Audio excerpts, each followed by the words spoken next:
gosh, can you believe it? We're live. This is Doisp. I'm gonna I'm gonna edit it. It's probably not gonna be live when everyone hears this. Me mostly. How you doing? I'm good. How are you? So good. My name, in fact, is David. I'm running this game of Doisp. Um, my lovely wife always joins me on here. What's her name again? I forget. It gets me in trouble all the time. Your lovely wife, Marisa, Yeah. And who are you playing? played as Serafina Tea Leaf. I thought that was the case. Teeny Well, green. we took a little break, um, and I had a little intermission that I recorded because if you remember last time, your old buddy Inverna came at the very end and shot an arrow into your adversary there. Uh, what was her name? Shira? Yeah. Mm-hmm. And so the intermission was, I feel like, what happened directly after. She had kind of some things to say to you. Do you want to listen to that and react to it real fast? Yes, I will. Or wait, let me set this up so I can record it better. What do you have to say about what she said? And now I'll cut the rest out. So go ahead and listen to it. Okay. It's me, David, this time. Well, previously on Doisp, while going through the Icefire hold, Seraphina and friends got reunited with one of her old friends, Inverna Nightbreeze herself. I thought you folks at home could use a little bit of an intermission from all these dragons and reavers and such. And, well, I think Inverna has something to say for herself. Alright. Guess I got some explaining to do. Especially you, Beanie. I left. I ain't proud, but I left you. But I didn't forget you. Figured them orcs would put an axe in your back sooner or later, so I went to get a bit of help. I thought my best chances were that Falcon fella. Last time we paid him a visit, he made it pretty clear he didn't like them orcs any more than I did. Well, guess leaving Shinjan behind didn't win me no favors with Tamora, because Falcon, he was out when I dropped by that lodge. Waited a day or two, and you already know, but he wasn't your biggest fan no more. Called me a traitor, and had the gall to draw his sword on me in the hopes of getting back at you. Might have been the smartest thing he did, though. If he tried that outside, Neverwinter would, things would have gone a lot differently. As it was, though, this was his turf. He knew every bit, bob, and sharp edge in that damn lodge. Thought I was a goner, just shy of 4 centuries. I was about to bleed out the floor, some damn fool who hated orcs too much to see a reason. And yeah, I saw it too. I figured I was just as damn foolish as he was. Twice so since I stepped out on the folks that actually cared about me, because I couldn't put them thoughts of orcs behind me. Just as I was seeing the light, as it were, something pretty surprising happened. 3 damn orcs kicked the damn door down. That noble from Neverwinter too. Lady. That's 4 of them if you count them. They all chased Falcon out and saved my life. They told me the story of what really happened over there at that Circle of Thunder. How them anchorites tricked you and them orcs into summoning Gorthok with no intent on helping you at all. Said they barely made it out themselves if it weren't for you and that fine ukulele of yours. Always said your voice could save the world, but, well, I have to admit I didn't take that literal. Lady healed me up a bit. One of them orcs, Holgar, the one with that goblin in him, sat by my bed the whole time. It was all them sword wounds or the healing paste Letty fed me, but guess I got in a sharing mood. Told him the story I told you before, years and years before any of you was even just a glimmer in your mama's eyes. I got sent on a mission, hunting down demons all the way to Cormanthia, if you can believe it. Once we finally got them all, the sea orcs stood between us and returning home to Evermeet. Now I know I told you that Evermeet is quite literally heaven brought down to the sea, and it was guided by a better and more beautiful and kinder queen than this world had any right of deserving. Well, by the time we finally did get it back to Evermeet, well, it weren't there no more. Maybe it went back up to Arvindor. Heavens, as it were. But, who knows? You know I ain't the religious type. The only thing I know is that the first meeting I had with orcs made me lose just about everything worth living for. and watching you make nice with them same folk, well, it was a little too much for me that night. Well, I had the unique opportunity to get it right from the horse's mouth, as it were. I asked that Holgar, just why? I think they could do all that, just be evil to the core, just for no good reason. Well, I guess we're all in the Sharon type that night, because he told me a story too. He said it was handed down from his father and his father's father, and well, so on and so forth. The story was about them same demons. All about what they did to them orcs before we could catch them too. I'll spare you them details, but it was some deal worse than what they had done to us. And I knew he was telling the truth too. Tell you what, this ain't something that we like telling around, so let's keep it between us. But them demons we was hunting, they was only half demon. Other half was elf. Well, yeah, anyway. Holger happened to know that detail, usually left out of them history books. Well, then I got to thinking, after being tortured by folks that look a lot like me, then me and mine come marching through their lands with, well, swords still dripping, I might put up a fight too. Also got me thinking about Evermeet. Perfectest place on favor, and us, most incorruptible soldiers. But you know what? After we killed them demons, I couldn't for the life of me remember even one of us asking what we could do to make things right with all them that them demons hurt. We just pulled our swords out, hacked our way back to the coast. You know what? Maybe Evermeet had a good reason not letting me back in all them years ago. Team aside, hard to really reckon that there's any pure heart. Good or evil, you see the sunrise each day and you make a choice. You're going to do what you can to make those around you just a little less miserable in this life. Or you're going to do what's easy, make things bad for all of them that did you wrong. Well, anyway, later on, Hogar said, now the Falcon was taken care of, they was planning to get rid of that damn ice dragon once for all. Took over their home, caused all them problems to begin with. The three of us been cleaning up ever since we got here. Seemed like a pretty good plan to me, especially since, I had a pretty good feeling I might run into you on the way. Now, Feeny, I know I don't deserve you as no friend, never did. I'm sorry for walking away like I did. But I've been watching them sunrises, and all I've been wanting is to see you again and tell you I'm sorry to your face. And hey, if you don't have me, at least accept some help from my new friends over here. And then Inverna looks behind her. 3 figures walk in. 2 young orcs, Ronti and Bolin. An older and larger orc too behind them.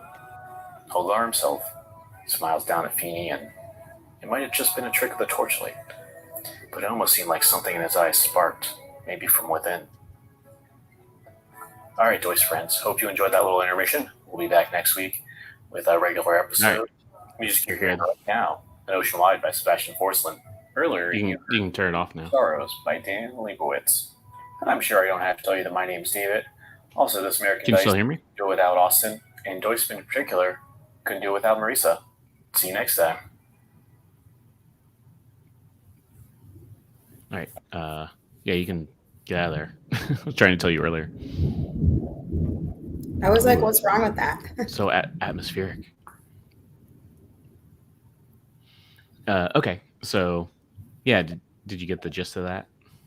So basically, she was taken care of by some orcs and found out that, or no, knew the history of orcs and elves, and what changed her mind about hating them so much was this experience of them taking care of her.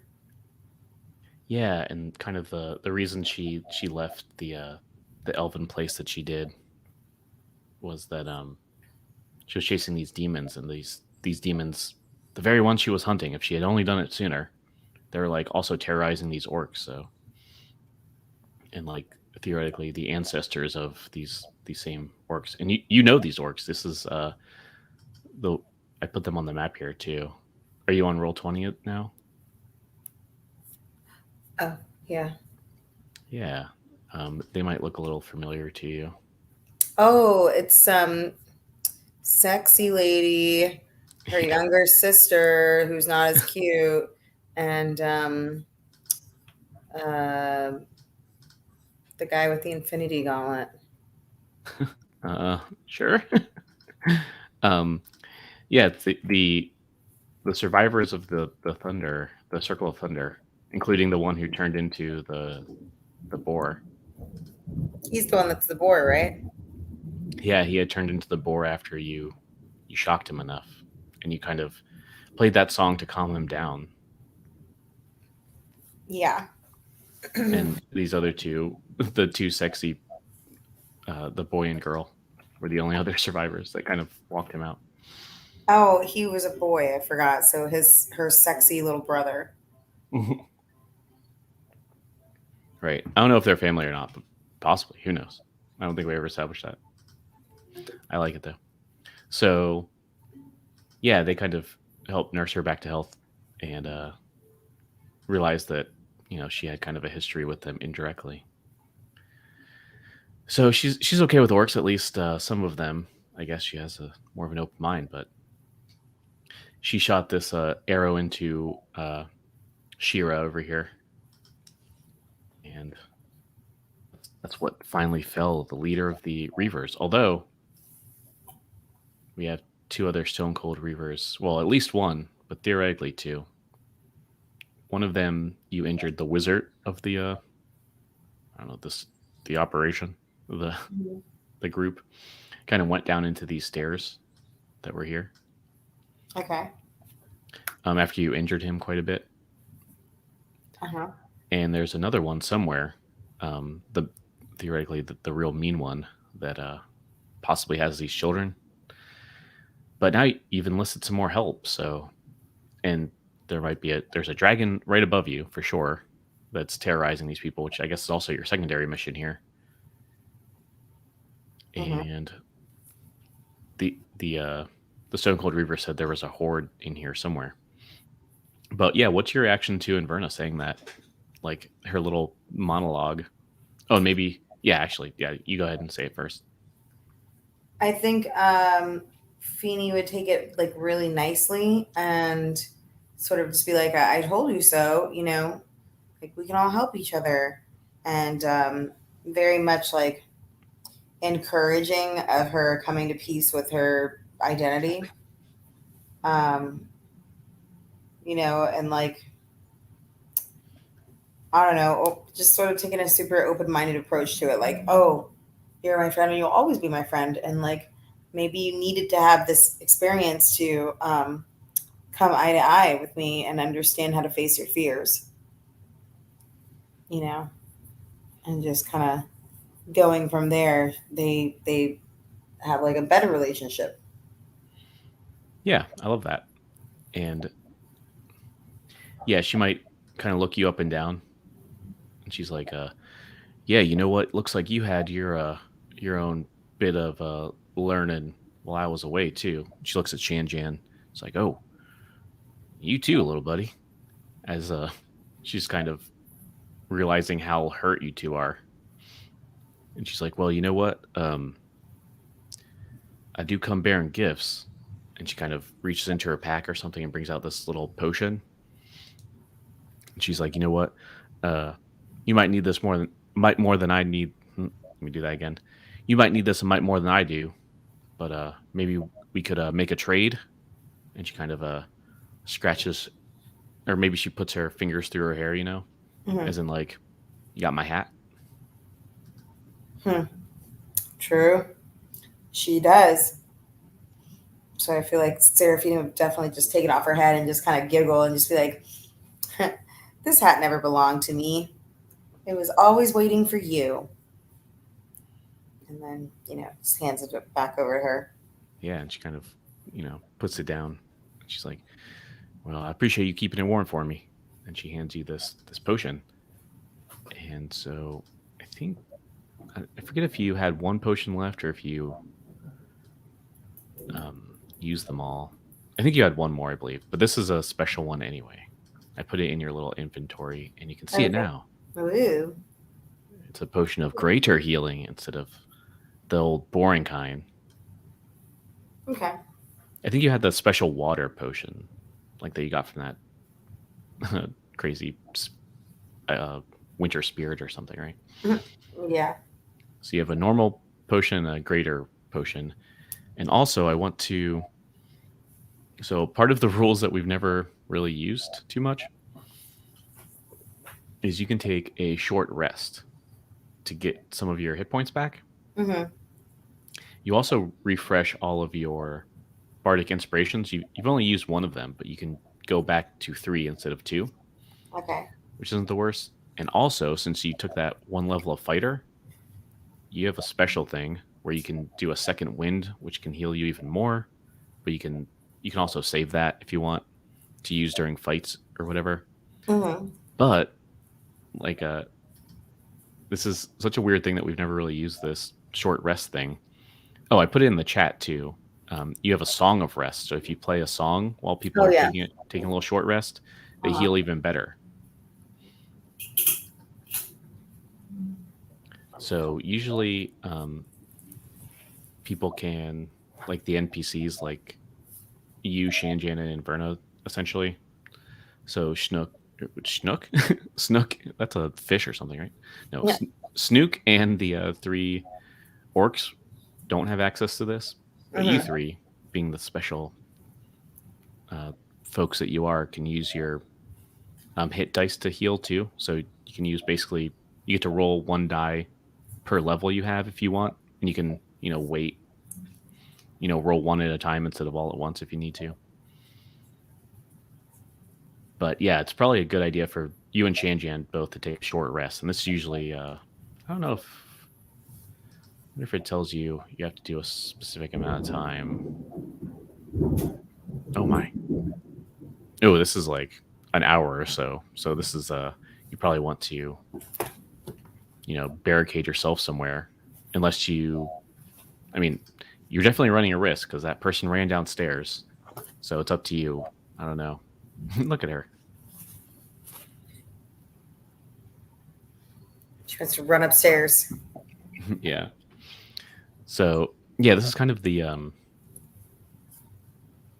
don't know, one of the fun decisions in D&D, where it's like, do I risk just like waiting an hour to regain some energy or take a potion or two, or do I keep pressing on because these enemies might be out here doing something? And also, I think Shanjan might remind you, just like maybe after Inverna says, comments on how bad he's looking. Maybe he has like a bloody nose and like a black eye and everything. He's like, yeah, maybe scratches the back of his head, like, yeah, I've definitely felt better. And looks over to Serafina, just like, yeah, Feeny, I don't know how much of these spells I have in me too. We used a lot fighting these reavers here. I don't know how much I'm going to be able to heal us if we get into another fight. Especially, I mean, we're going to fight a dragon, I guess, today too.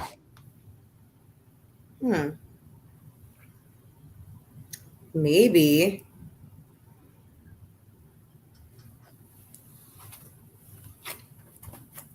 What was the last thing you said? He's essentially saying he's almost out of spells too, so right. It's really good to heal up because he's probably not going to be able to heal you during the next fight you have. Yeah. Okay. I didn't know if you were like waiting for me to say something or. Now you get to make these fun choices now. Oh, I do. Yeah. Well. Let me, for the folks at home, bring up this little map. But you're on Roll20 already, right? Yes.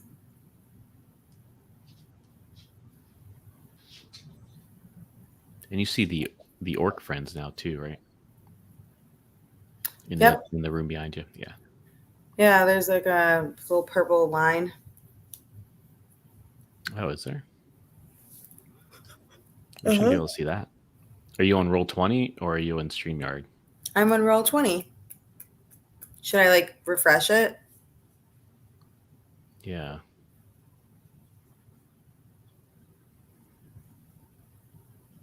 Hold on, I'll be right back. 1 second. It's Yeah. loading up.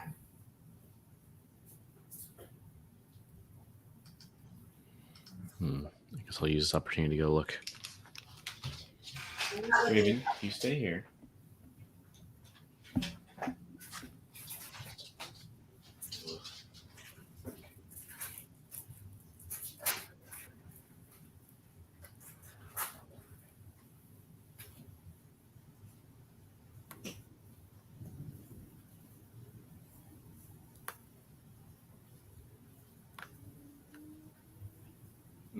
Oh, yeah.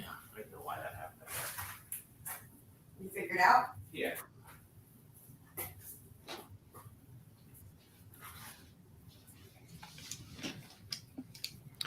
Don't tell Marisa, but I accidentally revealed my hidden pink line when I revealed my orcs. Phew. Okay, now you can't see it, right? No. Whew. That was a close one.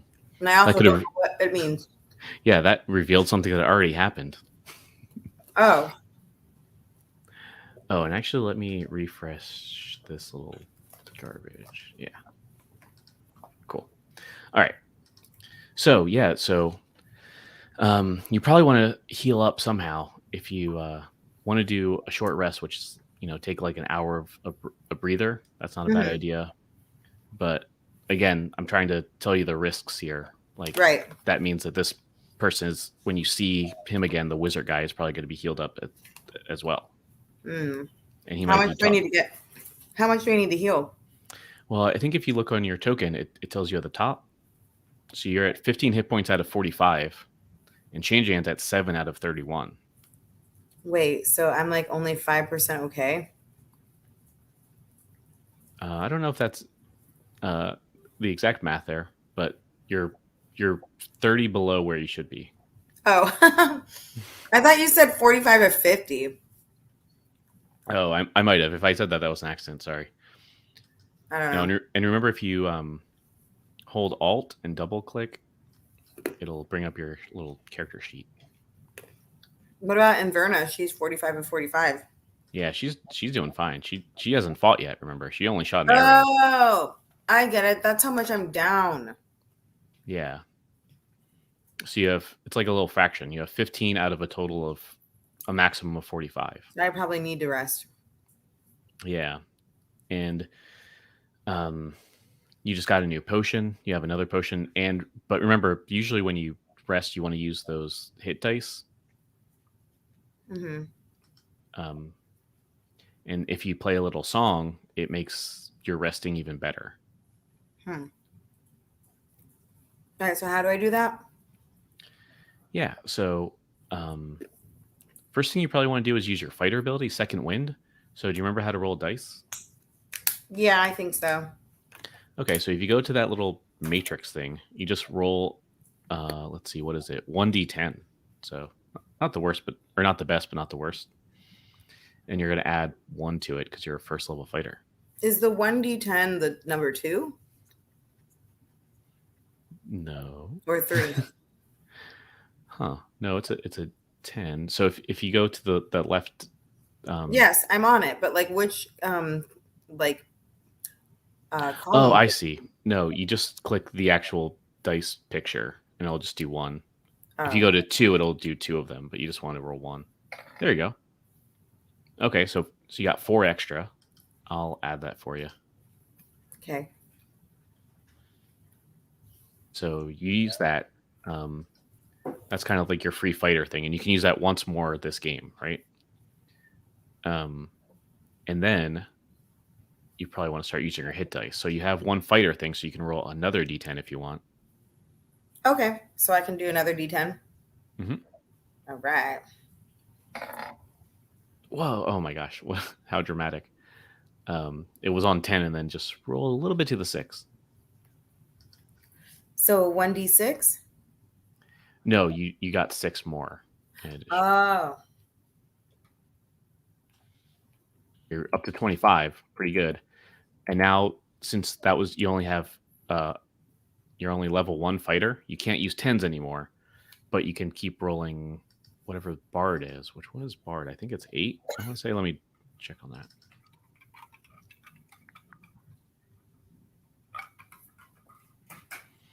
Yeah, they're d8s. So now you have to roll a d8, and you can do it one at a time again, so you don't, Okay, so D8. Mm-hmm. 2. Come on. Luck of Timora is not with me. Oh, wait, sorry. I forgot. You're doing the Song of Rest. We're going to assume you're going to play a little ditty in a second. So you actually get to roll. Can you roll 2d6 real fast? 2d6. Mm-hmm. Like that. Yeah. All right. You're inching up there. I mean, 33 is not too bad. Do you want to keep going, or are you good?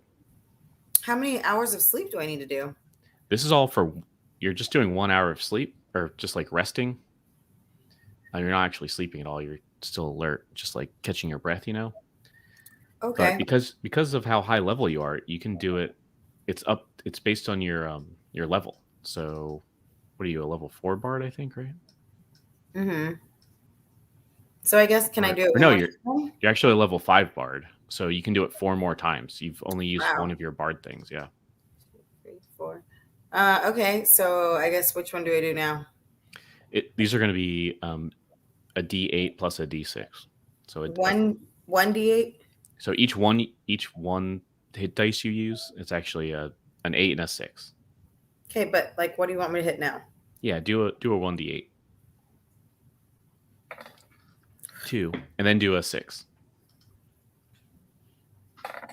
Wow. Oh my gosh.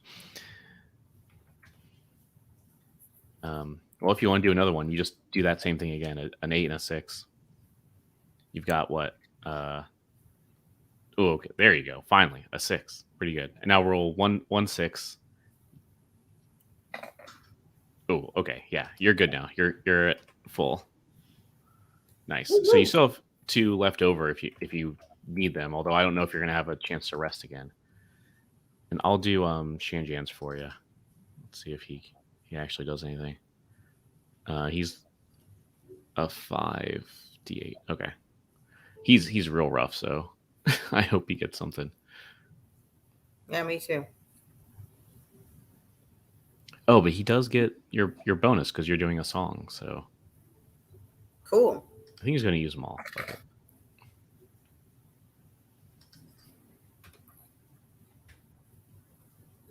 Okay, great.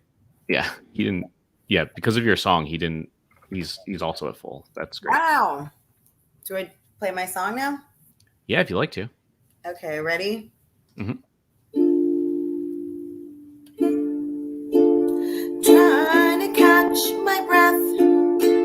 Trying to catch our breath. We're trying to catch our breath.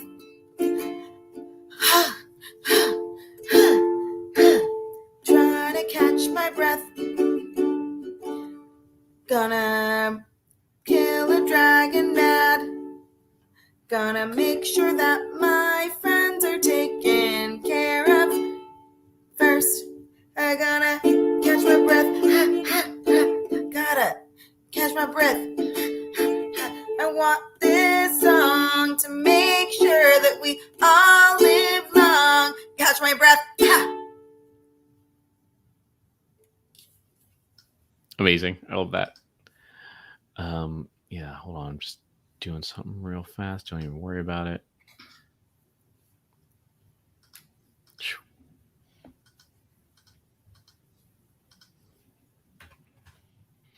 Okay.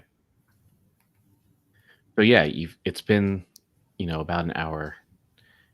Maybe this is when Inferno's giving you this, her confessional, I guess. So what's the plan now? I guess you've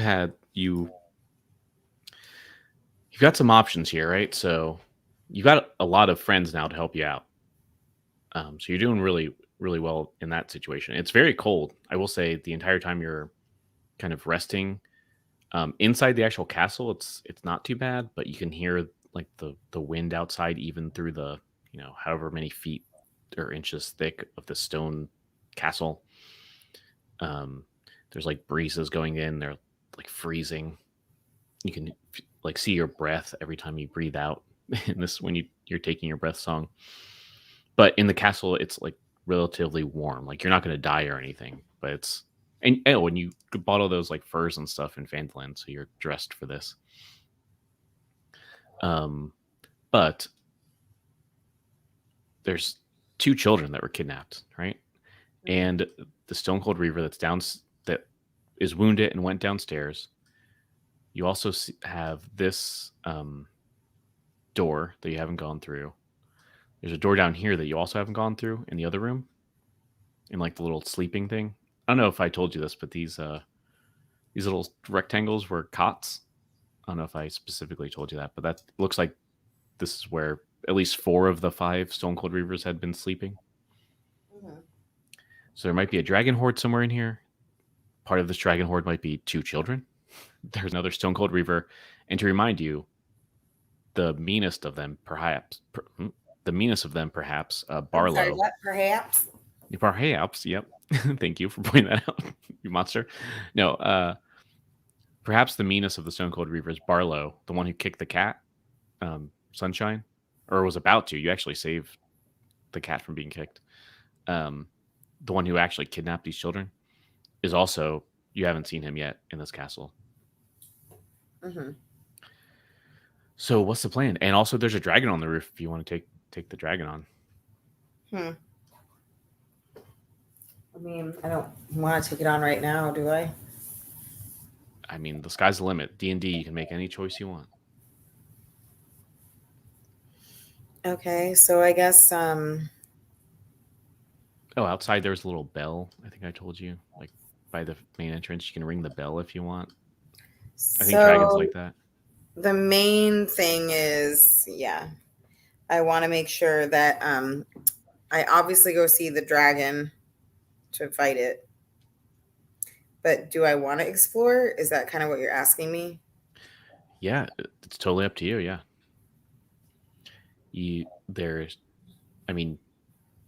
Your missions here are to kill this dragon, I guess.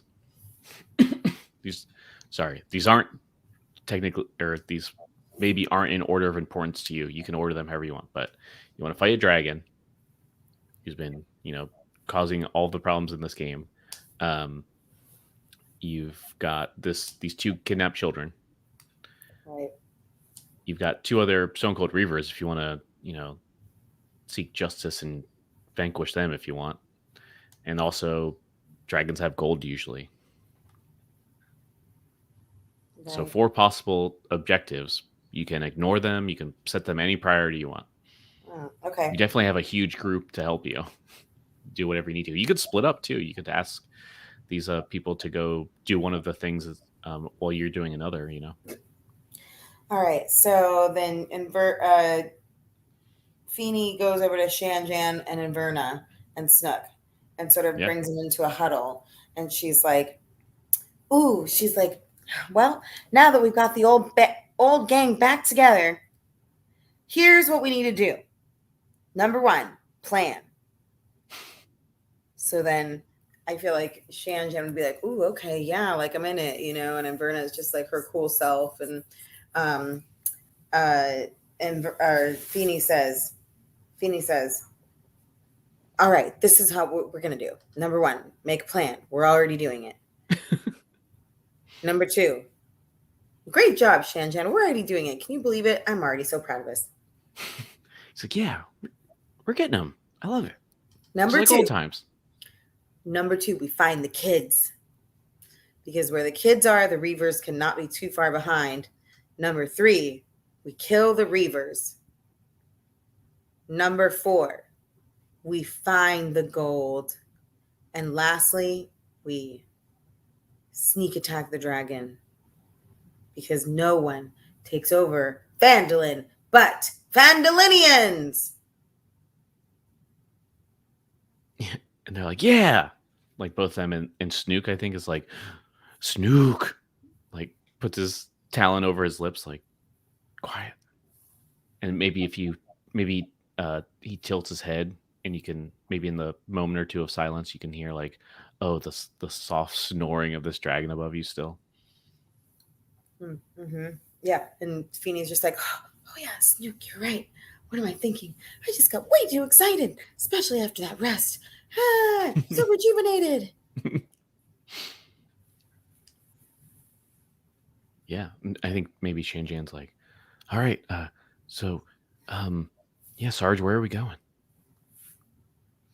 Well, why don't we explore one of these hallways and see if the kids are being held hostage over in this direction?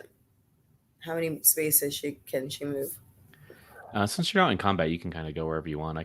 I'll stop you if we need to roll initiative or anything.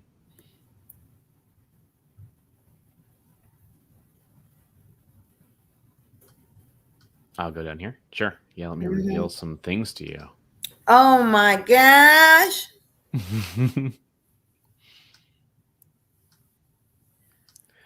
There you go.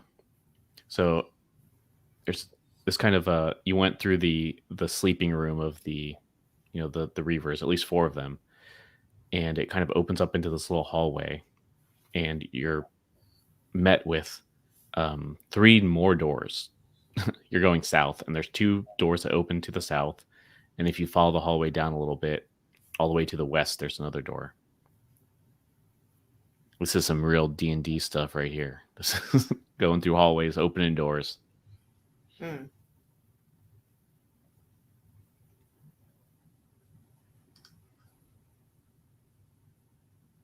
Okay. So I guess said I have to open up the door, so I guess I'll go to this door first. Yeah, great.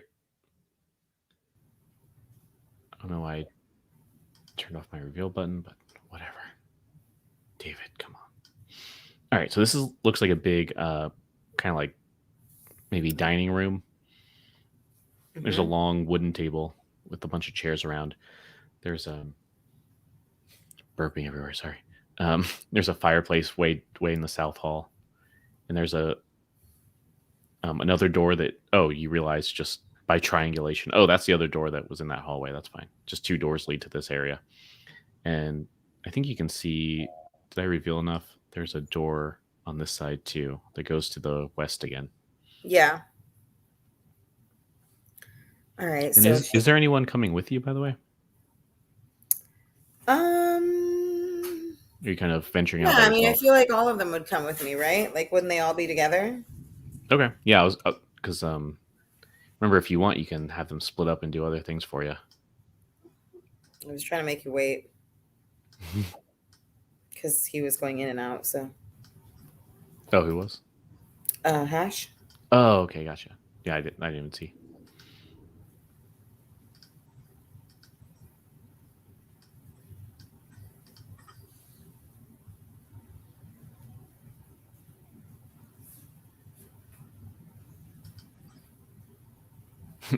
Also, I just realized you were taking that hour long rest with Shira's like dead, bleeding body on the ground near you. I mean, pretty exciting. You gotta do what you gotta do. You know, hard times. Hard times. Hard times. Gotta have hard times. Gotta sleep next to a dead body. You never know.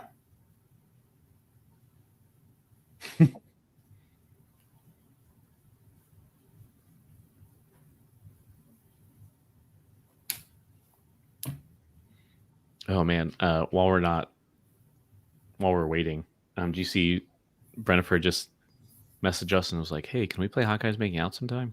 Like, yes. Yeah, I saw that. That's great. Like, yay, more one shots.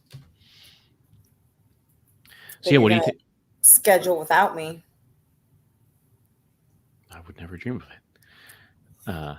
So yeah, what? Guys, listeners. What? You were on that chat too. So yeah, what do you think the next plan is? All right, so now that we're all here, can everybody split up, or are we all going to have to be together? No, you can ask them to do other things for sure. I mean, Snoop. All right, here's what we need to do, guys. We need to fan out to make sure that we can find the kids. Snoop, go to the end of the hall and very slowly and quietly open the door and see what's in there. And Uh, Snook's like he nods vigorously and like does a little salute with his talon and kind of just gecko claws or crawls over to that door. and then Shanjan, you and Inverna stay over here. I'm going to go check out what's in this other room over here. Yeah, you got it, boss. And I think Inverna kind of goes against this wall and is kind of like staring at it. All right, let me reveal this to you. Ooh, we're getting into D&D now. So this is kind of a bigger room that it might have been something. Who knows? Actually, yeah. I wonder what it was before. Oh, this looks like an old kitchen that everything's kind of gutted and taken out. Like Is that a maybe, horse? yeah. There's a dead horse in the far corner. Looks kind of fresh and looks like things have. If you go over, do you go over to inspect it? I assume you do, right? Yeah, she loves all animals, so this is very upsetting to her. Yeah, you see that it's kind of a little bit. It's so cold, right? That it's kind of preserved pretty well, but it looks like this has died relatively recently. Maybe it's hard to tell because it's so well preserved, but it looks like someone has been taking pieces out of this and like cooking them in here and eating this horse like slowly. Yuck. Yeah, 2 fireplaces here. I guess they didn't really put the furniture on the map, but imagine there's like counters and areas to make food. Who knows? Where's Snook? Snook is not in this room. Who knows? There's 2 doors to your north, but you don't see Snook. So I don't get to see what Snook gets to do? I mean, you had him go off to do his own thing, right? Well, I mean, to look around, I thought he was going to report back to me. Oh, okay. Do you wait for him to come back? Yeah. Okay. Yeah, I think Snook kind of enters through this door that you haven't explored yet to the north. And he kind of just creaks, the door maybe creaks open. Maybe you're scared for a second, like, what is happening? Like, put your hand on your sword or something. And then just Snook kind of crawls out. Huh. It's like, Snook. Snook. Snook. And just nods. All right, Snook. So I guess nothing special back there, huh? Snook. He kind of just shrugs, like, shakes his head, like, no, not really. It's kind of the impression you get. Serafina says, well, look, let's not give up that easy. I know what you're thinking. I know how you feel about your friends. So that being said, we can't give up. We just have to keep looking for them. And Snook kind of maybe not really even paying attention to you, you realize, and kind of is craning his neck and looking over at this horse, and goes over and just starts like maybe biting its leg. Snook, it's not time for snacks. Snook, Grab a piece of thigh meat and put it in your bag and let's go. Yeah, and Snook just very quickly just takes a bite and just chews it up, and just smiles way too big with all these pointed teeth. All right, guys, let's do this. Let's get ready to find these kids. Let's go back to where Shanjan and Inverna are, I guess. And then she leaves the room, goes into where the dining room area is, goes back to Inverna and says, Inverna, what do we find over here? Yeah, and I think Inverna says, you know what? I think there's a secret door here. They tried to hide it, but I can tell. She's like, here, Serafina, put your hand up here. You feel that? Cold air coming out? That goes outside, I think. Uh-oh. She's like, you want me to give that a little push? All right, give it a slow push, Inverna. Then no matter what you see, if it's the dragon, we're walking away because we have to find those kids first. Yeah, and this opens up into another little hallway. It's definitely a secret, like, opening. Vernon, do you think this could be a trap? She's like, well, these dungeons, castles, and such, I mean, they always got some trap or another, right? Well, that is true. All right, well, what do you think, Shanjan? Should we go down this hallway or should we go back the other way where Snook was? Yeah. Oh, and Snook is maybe he comes up behind you, like from this door that you told him to go to, and he Mhm. just left it open. You can kind of see, um, it opens it up into a room and into another area. Like I think I revealed it on the map. You can kind of see it goes over to kind of where you were, um, and he's like Snook, but Shanjan's like, oh yeah, I don't know. Um, he kind of Hmm. shrugs and he's like, yeah, like they might be hiding the kid somewhere for sure. They've got secret entrances and stuff. This makes this way more complicated.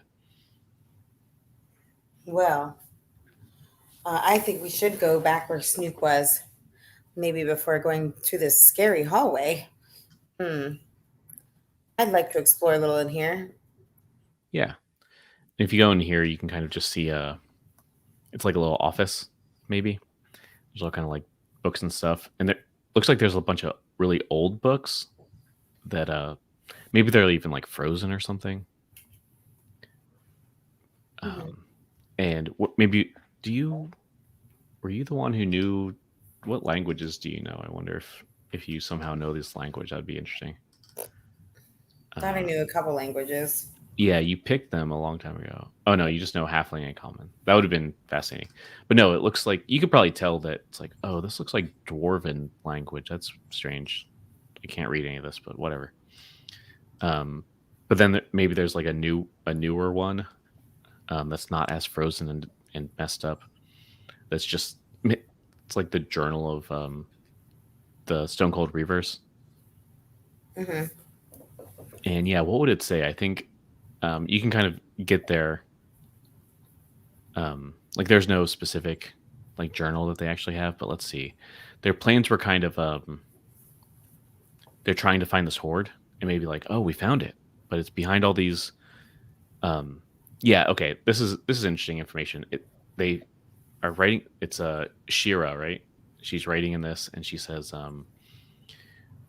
of course, the stupid ice dragon has all of its hoard frozen behind these stupid ice walls, and we have to chip at it to get to the hoard. But we can only do it when the dragon leaves because we don't want to wake this dragon up. We thought we were going to get rich. Now we have to wait in this godforsaken cold mountain. This is the dumbest thing ever, but it's going to be worth it. I can see the gold under, like beyond the ice wall, and when we get to it, we'll never have to worry about this killing for money again.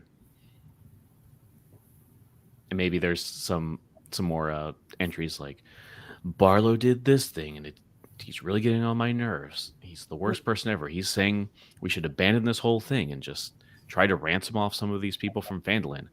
But these are just miners. They're not, they don't have money either. And Runa's saying we should just go into mercenary work again. But we're right there. We're so close. If we just chip away at these ice walls, we can get to this hoard. And And maybe then, it's just like written over these like religious looking dwarf scrolls and stuff. Just like, fuck it, we don't care. We can't read that, and we're just gonna yeah, reuse it. No respect for it. I feel like if anything, then she's glad that she is dead if that's how she feels, you know? Yeah. So, all right. So then I feel like, she's like kind of just reading this in disbelief and she's just like, wow, I don't know what to say, guys. It looks like we're just gonna have to keep moving forward to find this dragon. But first and foremost, if they had a plan to steal the kids from Phandalin to be able to turn over a quick profit, we can't let that happen. Yeah, and I think both, at least Shane, Jan, and Verna are nodding solemnly, and Snook is like maybe like licking the wall, like Snook. So then maybe, and Serafina says, well, let's keep going this way. If this is the book that we found, maybe we can find more things that are worthy because now at least we know why they took the kids. So then she goes off into that other little room. Oh yeah. So yeah, to the south you can see that opens up. Obviously, where the dead horse is, you can triangulate that pretty easily. Mm-hmm. And then to the north, there's another hallway. So there's a door that goes to where you had your short rest, where Shiro's dead body is. And then it goes off into a. Would you be able to see that? Probably. Yeah, I think there's like a staircase that goes up. You can kind of see at the end of the hallway, and then it keeps going too. Okay. Do you want to move your little friend? I can reveal more if you want. Sorry, I'm just looking. No, take your time. All right, I'm moving my friend up. Bloop. Here she goes into another room. Ooh, spooky. So you can definitely see that there's a staircase here that goes up. Oh. And The bell here, tower? there's no bell tower, but there's another area that the dragon's sleeping on. And if you go over here, this blue line, can you see that to the west, I guess? Yes, I can see it. It is an ice wall, and it looks like there's been like some chipping away at it. And maybe assuming you just go up to it and kind of look through it, you can kind of, like ice. It's not quite glass, but you can see through it pretty well. Mm-hmm. And you can see that there's a second ice wall beyond it. And then beyond that, you can see shadows, but they're glinting. And you can tell, oh, there's some treasure. There's some gold, including a giant bell. There's a bell outside that was pretty big, but there is a huge bell that's kind of laying on its side.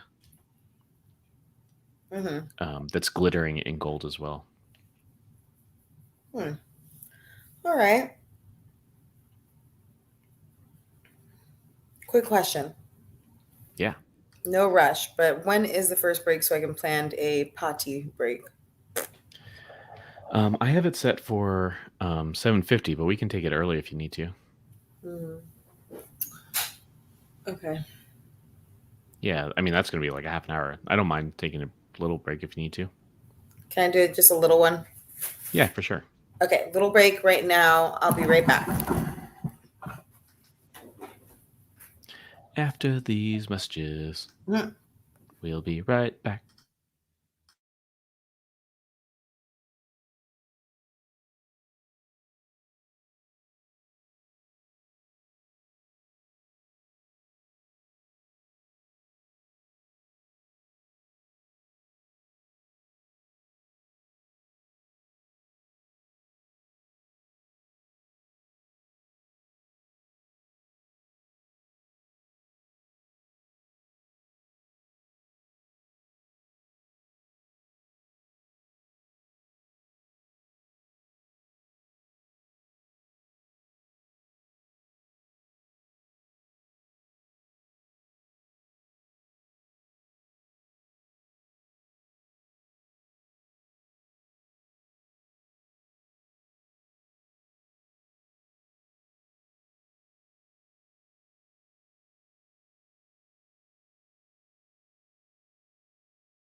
All right, we're back.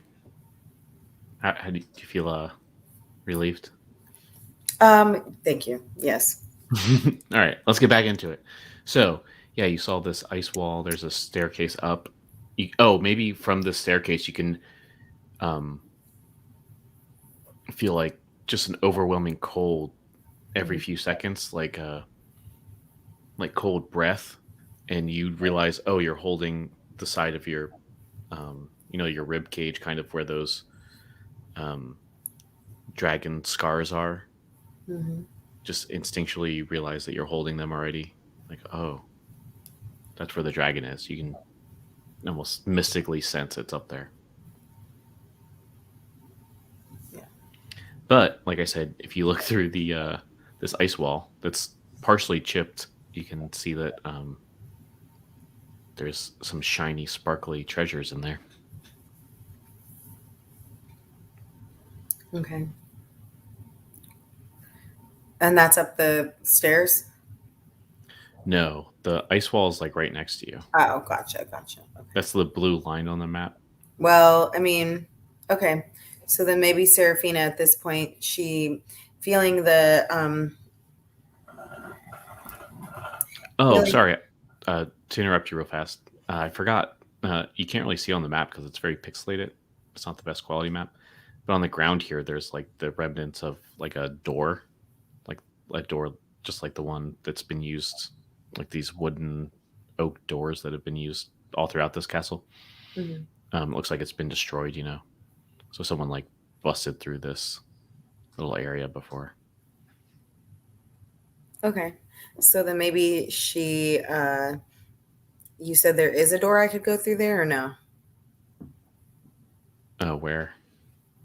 I thought you said there was like a brown door or something. Oh, it's broken on the floor. Oh, got it. So there was a door here, and now someone who it could have been anybody put like an ice wall up in front of it. Hmm. So instead of a door, now there's an ice wall that you have to kind of break through or melt or something. Okay. So then I think Serafina would kind of yell back at her friends, "There's nothing here. It's just ice. I'm coming back." And then I think Snoot kind of crawls out from here. Who knows why he was there? But he puts his talon up against his mouth, like shh. And you definitely hear like some rumbling from coming up the staircase, like a but like in your core, like to the bone. And then I think she like shivers and looks at Snook and says, "Sorry, Snook. Thank you for reminding me." And then, yeah, as you kind of walk by Snook, you realize maybe you look over your shoulder back at him, and remember his all of his scales went white, unlike this picture. But they used to be this color, the red color, and he's kind of just staring at the staircase, like transfixed as you go through this doorway. Yeah. So then I think she's gonna go back to the hallway where Shanjan and Inverna are, and then try to go the opposite way that she went. So down the mystery hallway, basically. Sure. So Where's that? Down. Open this door. Oh, in here. Okay, gotcha. Yeah, if you go up here, very easily, you can see like these little triangles are those arrow slits, Mhm. where you can aim an Mm. arrow through. And you kind of, as you get closer to them, you're like, you know what? As a halfling, I could kind of squeeze through these pretty easily. Probably no one else. Maybe Snook, but maybe not even Snook. Like just a benefit of your size, you could probably go through them. So then she crawls into the arrow holes, arrow, I don't know what you call them, Arrow slits, I guess. slits, and then she's behind the wall and she whispers, "Inverna," because she knows Inverna can hear her really well, and she's like, "I'm going down the secret arrow hallway." Yeah, and so this area, there's like an ice wall that covers it right there. I think you can see on your map, right? Not That really. blue line here. Okay. So there's an ice wall there, But yeah, if you go that way, you can definitely do that. And maybe you have like your back against the wall, and you're Yeah, like so her crab back is walking. pressed against the wall and she's just like inching over like one, step by step by step. Yeah, very treacherous. You see, and below you, you would fall down to this path, so you probably wouldn't die. Hopefully, I mean, it's very slippery and snowy too, so who knows? Hmm. But just the biting cold is like hitting you now. It's the worst, and all these like horrible winds that almost feel like they're um like in a pattern, as if they're like breath, but just almost like hurricane gale force winds, kind of. And if you go over to the end of this little path, there's another ice wall here. That's kind of, you saw that. I mean, weeks ago when we played, you saw that there was another ice wall over here too. Okay. So even though she's shimmying down this little hallway, she hits the ice wall right here and then she can't go further. Actually, I guess you know, as a halfling, you can maybe you see like a gap in between the ice wall and the stone wall. Hmm. You can get through right there. Okay. Um, but it looks like you're gonna really have to squeeze. So you might have to do like a dex check. And I mean, the failure is gonna be you're gonna fall here, Great. which could be a real big problem. Like that'll do some, you might like break a leg or something if you fail this dex check. Although you're very dexterous. Do I want to keep going down there? It's really up to you. You could see all this area, right? Like looks like some um the castle wall used to go over here. Hmm. I think I can, let me see about this. So maybe Seraphina actually looks down and she sees all these craggy rocks and she looks back and thinks, okay, well, I'm really small and my little feet will get this way, but if I get stuck, how am I gonna, nobody's gonna be able to rescue me. Hmm. So she kind of turns around and a little bit like, because she likes to explore. So she was just like, well, I'm just gonna go back this way, and then goes back out of the arrow slits. Yeah, and I will say, like on the other side of the wall. Oops. Uh, over here. Can you see my little? You can see my little circles, right? Yes. Yeah, that there's more of a gap there than the where you were, but yeah, I mean, not the worst decision for sure. So then she comes back out and she says, well, I still feel like we're very close to the kids. Come with me. Come with me. And Verna and Shanjan. And then she goes back into the room and she starts looking around on the table to see if any food or drink has been left that looks recent. Oh yeah, fascinating. Yeah, maybe there is a. I won't require you to roll for this, but yeah, they've definitely been eating here probably for the last few days. So then she looks and says, well, let's see. We know for a fact there are some uh, archers here, and one of the main fighters that we defeated thanks to Inverna. And these extra plates could indicate that maybe they were feeding the kids. So let's go through this door. And then she goes through this door in the main room. Oh, that's actually a fireplace. Oh, so Yeah. she walks out of the fireplace and says, It's like, wait a second. That's not a door. It's a fireplace. And she's like rubbing soot off of her cheeks. And I think Shanjan just does like, one of these side whispers to Inverna. It's just like, it's been a long day.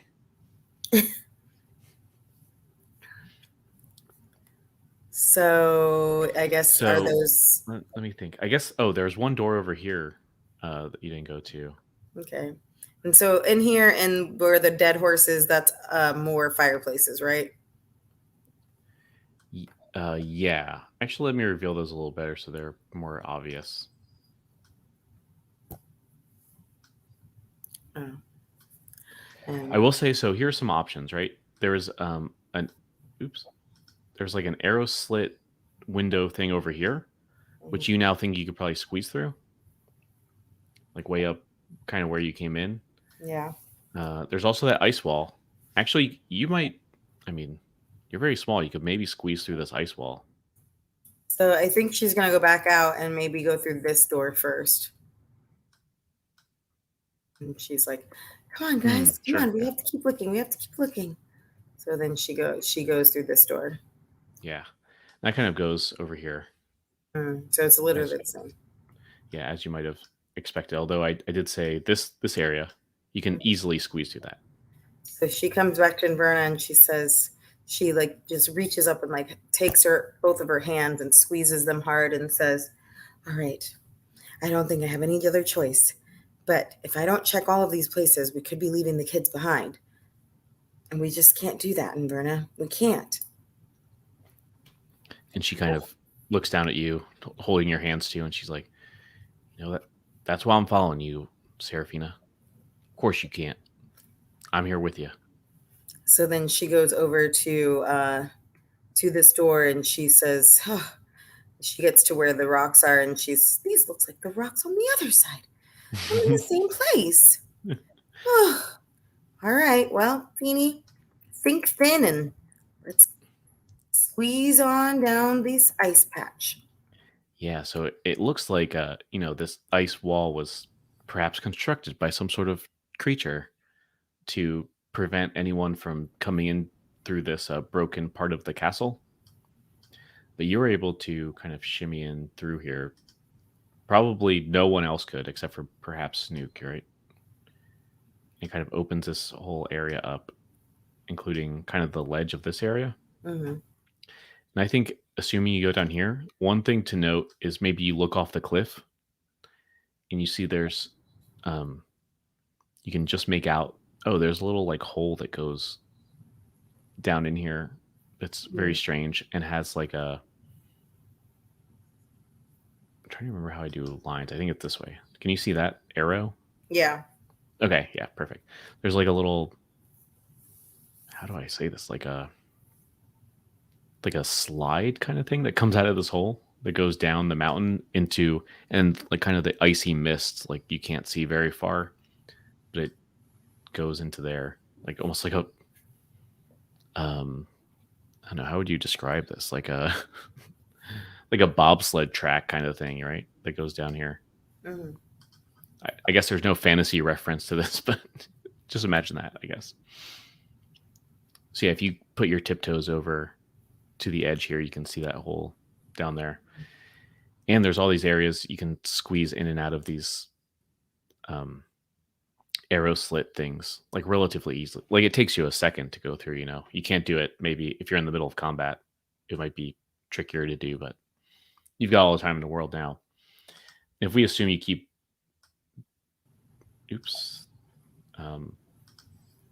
exploring around this kind of secret area. Mm-hmm. And I think she probably even stands on the ledge of in front. And I think that she reaches in her pocket and grabs like kind of roots around and then pulls out like an acorn. Okay, interesting. She just slowly pulls it out and very quietly she just drops it to see how far down it goes. Oh, I love that. Yeah. It goes, so this is the side of a mountain, right? So there's definitely a slope from where you are to this hole. Like it would be incredibly dangerous to do this, especially because it's so cold. Like just being out where you are is very uncomfortable. So it probably is not the best idea. Like you probably couldn't drop down. It would be unrecommended. But maybe it hits the ledge of this little like opening and then stays there for a second and then slides down this thing into the mist. So you're like, oh, okay. Wherever this hole is, maybe in like the basement or something of this area. Mm-hmm. If you did it from there, it would be easier. Especially if you had, like, it might not be good to, butt slide down this thing, but if you had some kind of sled or something. And the only thing else of note is there's a little door way over here. So yeah, I definitely think that she would kind of keep looking and go, oh, there's an archer slit. I'll just get on in there and then just go through it. And then, oh, there's another door, she says to herself. And she opens up this door. Yeah, let me try to... Excuse me. Okay, yeah, you saw that little triangle? Yeah. Yeah, so there's another ice wall kind of thing here. Oh, you actually probably see more than that. It's kind of a similar thing to the other side.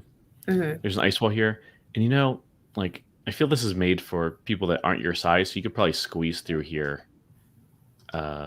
Here, there it is. Um, and especially since there's no ledge that you're contending with, you probably don't have to make a roll for that. You could probably just squeeze through. Okay. So basically, like down here, I guess. Oh, I meant like through here, like the inside. Oh. But yeah, either way, you could do this over here, like where you are right now, very easily. Excuse me. Oh yeah, actually, that makes a lot of sense. So yeah, especially if you're taking your time and kind of exploring every nook and cranny, I will just assume you're spending a few minutes to kind of explore the whole thing. I'll reveal this whole area. Mm. And then you can obviously tell, oh, this is where I was. If you go this way, it's kind of where you were before. Mm. So there's all these ice walls that, some sort of creature that can make ice walls must have made this to protect the castle, where this is another area that the walls of the castle were destroyed at some point. And you kind of go further north and back into the castle, and where the ice wall was that the treasure was being kept. Mm. And now you can see it was kind of being kept behind two different ice walls. And then if you go up here, you kind of can bypass one of the two walls. So there's only one.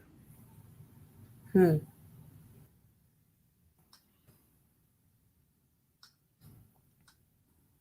So then Seraphina just kind of keeps moving along until she sees that circular room that she's in now.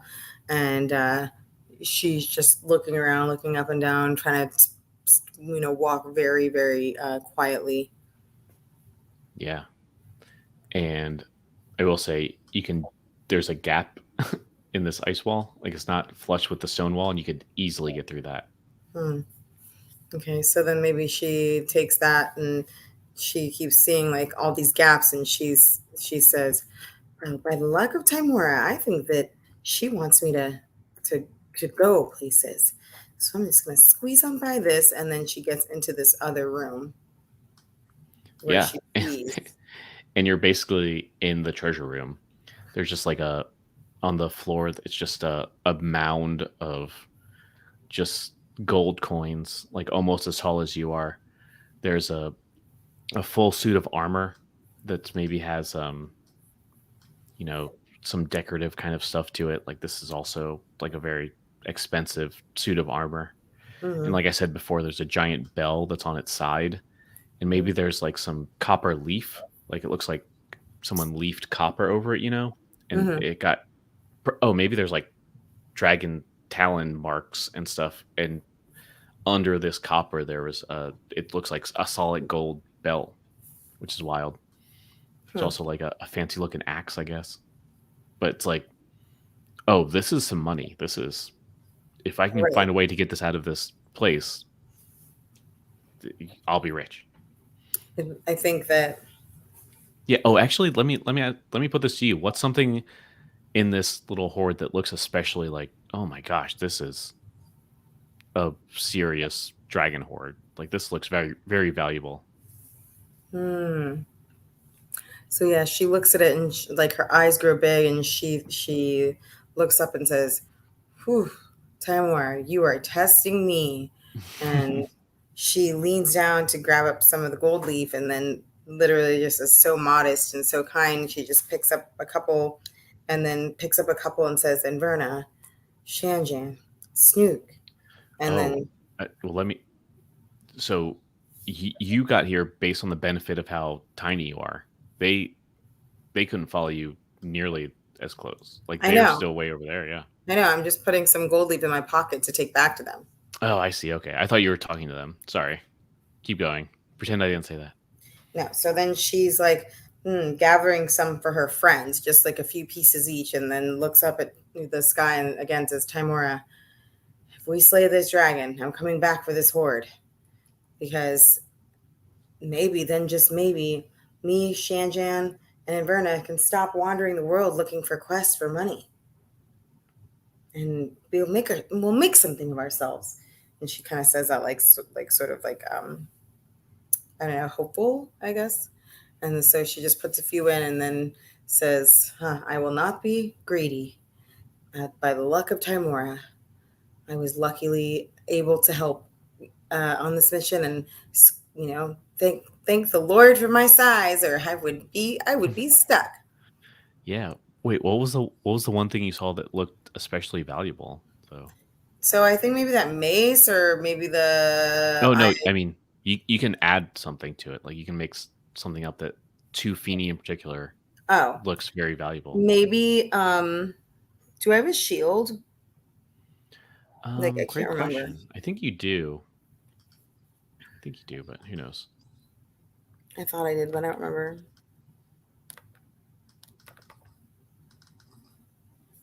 I don't remember how to get in my stat sheet. If you hold Alt and double click, it'll bring it up. I'm looking at it as well. Yeah, I guess. Oh, you do have a shield. Yeah, you're theoretically wearing it.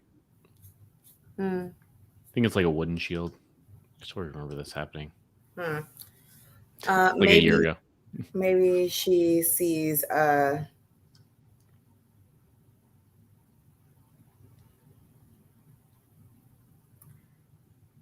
like a flamethrower. Oh my gosh, interesting. But like it's like wooden, and it's very like antique looking, but it's it has like a circular outside, like a giant big gun basically, or like a Nerf gun, but it's all wooden, and it has a hole where you can see inside there are like wooden balls inside of them. Oh, fascinating. Yeah, maybe this is one of the contraptions that the gnomes made in Gnomengard. Yes, exactly, something like that. And then she can tell, and she looks inside of it, and she says, so you light the wooden balls on fire, and then it looks like you crank up the end of it and then pull it back and release, and it shoots it. Well, these dwarves sure are tricky, but they know how to make a good weapon. And someone says, like, you mean gnomes, not dwarves? These the echoes go through. Sure are tricky. What did I say? Dwarves. Well, that's fine. I think they're both funny. Yeah. So then she grabs it and then maybe like slings it over her shoulder and says, "Woof." Oh, sorry. Hold on just a second. So she swings it over her shoulder and she says, "Woof, man, and Verna's gonna love playing with this." And then like covers her mouth and is like, and then she like gets like a like almost like a burst of energy to run back. Yeah. So yeah, we're about at time. So maybe you I'm moving it for you. You know. So you go over over here. And yeah, this wall I think is the secret door, you know. Mm-hmm. So yeah, I mean, I think flamethrower, although I love this, this is what's called metagaming, I guess. Like I don't know if there's any weapons, but this is like, oh, I could sell this for so much money. But maybe it's like frozen solid right now. Maybe you won't be able to use it until you thaw it out or something. Mm-hmm. But I love the spirit of this. It's very good. And Verna's like, yeah, you know what? We could use that. That'd be good. Well, I really just got it for you, my friend. Call it a welcome home present. And then just kind of like winks at her and then like, you know, kind of like pops her in the leg like always. And then he's like, oh yeah, I'll be back. Maybe she says, you know what? Maybe when we thaw this out, it might be as good as that necklace you got. Ooh, great idea. And then The two of them look, and she points it at Shanjan, and she's like, "Watch out! Just kidding!" And then, she's like, oh, "I'm so happy to be back. I'm so happy to have the three of us back together again, and with Snook." Yeah, and actually, you're like, oh, where is Snook? Who knows? Wait a minute. Where is my friend Snook? Oh, I wonder if he found the children. Yeah, you haven't seen him in a bit. And also, I think you've explored every single bit of this area except for going downstairs. Okay. Or actually, you have the downstairs option and the upstairs option. And the stairs are that circle staircase over there? Mm-hmm. And the downstairs are the secret downstairs area where that wounded person ran to. All right. So I guess she'll maybe go back and she'll say, okay, well, hang on to these things, guys. I'm going to go try to see what's up these stairs or down these stairs. Yeah, which one? Up. So going up? Oh, no, those are up? Yeah, this is up. Oops, sorry. This is up, and these are down. Okay. So I think that if anything, she says, I saw a staircase going down where one of the archers who fell. Oh, this was going down. this was Elspar, the where guy, Alpha the wizard. Yeah. seemed to have run off. So I think we should check there to see if if they're hiding the children downstairs, since clearly they're not up here. And so she goes to the stairs and goes down. Okay. Yeah, give me a second here.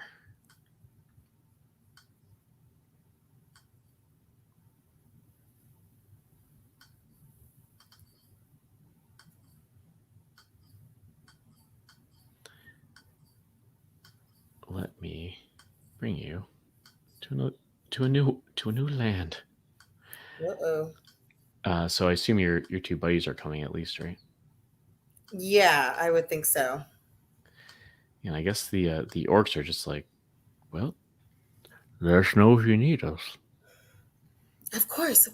And she gives him a little pound fist bump kind of thing. Love it. Like, I guess we'll guard this area if you need anything.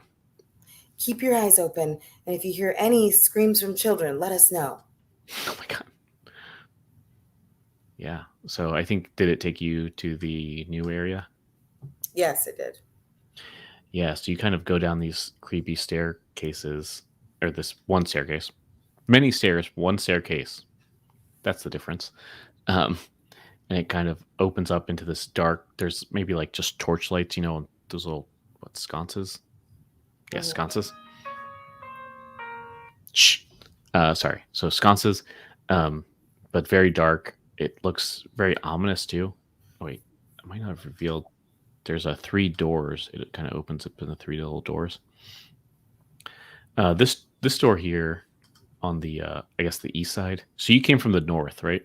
The square room, I guess 15 by 15 feet for those at home. There's another door on the east, south, and west. The east one is open. This one here. And in the, what is that? The southwest corner is Elspar. He's kind of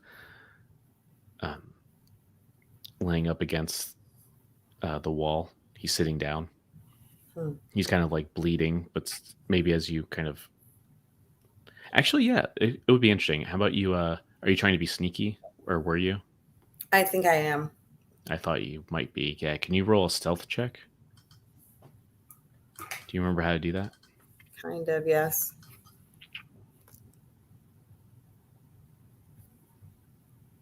It's stealth. Yeah, it should be one of your skills. I think you're relatively good at it. Oh, no. Oh, wait. That's actually pretty good. You rolled a 1, but you've got halfling luck, so you can actually roll that again and ignore the 1. Hey, 14 is way better. Yeah. Oh man, incredible. halfling luck really paid off. He would have woken this guy up, but actually he's like still sleeping. You see, like maybe his he had I think robes that he was wearing, like purplish robes, like magenta or something, and you can kind of see even in the darkness in the flickering torchlight that it's also stained with blood now. Like you really messed him up. But this one over here is open, and I don't think he's going to stay awake long because Barlow comes out. Okay, if you remember. Mm-hmm.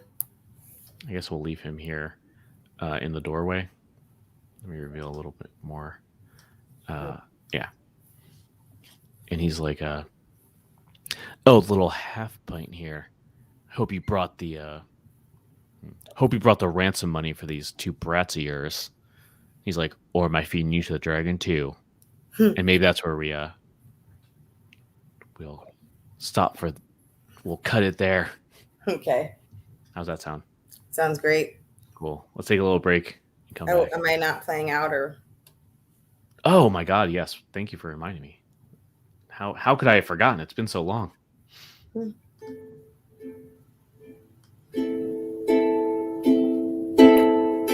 Let's go exploring in this castle. Got to find the children, those little rascals. Let's go explore. I found some gold, found a flamethrower too, and I'm gonna give it to you. We're the 3 best friends till the very end, and here we are in the end, together again, the 3 best friends till the very end, exploring castles like no one's biz. But here we are, looking for the kids.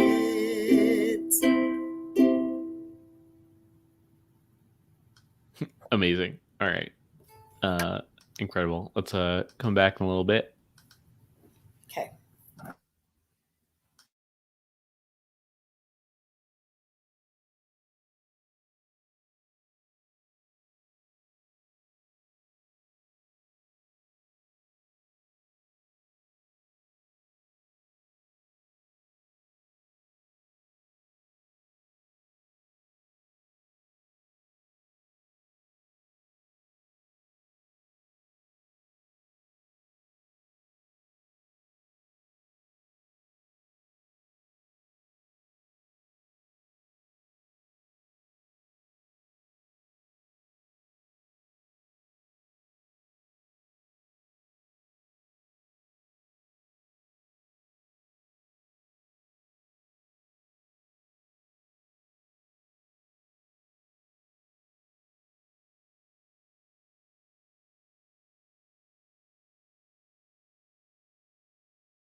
Wait, I was muted that entire time? Let me try this again. Guess what? We're back. My name's David. We're playing Doisp. It stands for Dragon of Icespire Peak. I don't know if I say that enough. I'm David. I'm running this. I already said that. But I'm joined with one player. What's their name? My name is Marisa. Which character are you doing, Marisa? Serafina Tea Leaf. That is me. I'm Tea Leaf, baby. Absolutely. What's the briefest reminder of what happened last time that you can think of? I found a flamethrower. No, I mean we're skipping through that, but sure. Damn it, you got me. Okay, cut that out. What do you mean? I was just kidding about the flamethrower. Give me the briefest overview of the last session to catch everyone up. Brief overview of the last session to catch everyone up. Yeah, I usually do this, but I'm giving it into your able hands this time. Well, my best friend Inverna came back, and me and Verna and Shanjan together defeated one of the Stone Cold Reavers with Snook, of course. And then Serafina decided to continue to search for the children before she gets to the dragon. But of course, she also made sure to find a dragon's hoard. Stumbled upon it, one might say. And then she continued to explore the castle until she came back, and downstairs she runs into this guy. Barlow. She runs into Barlow. Handsomest man. I couldn't remember his name. Yeah, just kidding. He's not very handsome. Man, I tried to make it so that you could see his name, but it looks like you can't. Yeah, I was looking for that specifically. Oh well. But anyway, yeah. So that's about what happened. Elspar's the other guy, like the wizard guy, is off in the corner here. He was kind of passed out or sleeping. I think Barlow said, "You better have brought that ransom." That's kind of what he said. And I think, he's not overly aggressive, it seems, at the moment. But he does, maybe he goes like over, kind of like looks over your shoulder, which I guess is very easy. He's literally double your size as you're a halfling. Just like, Elspar, wake the hell up. We got company. And he kind of jolts awake, but he's still on the ground. And then she, I think at this point, she would kind of just like be on guard, like kind of like, stiffens up, straightens up, and then shoots a look to Shanjan and Inverna and just kind of is like, well, I guess it was bound to happen sooner or later. Barlow? Let me put in the thing. Barlow, where are the Fandolin children? They don't belong to you. Elspar, stay there or I will cut you. And then she like pulls out like her dagger and just kind of like points it over and says, don't get up.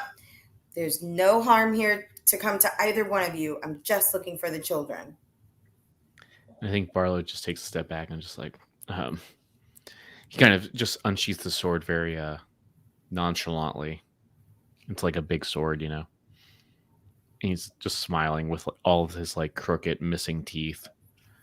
And just like, oh, little lady,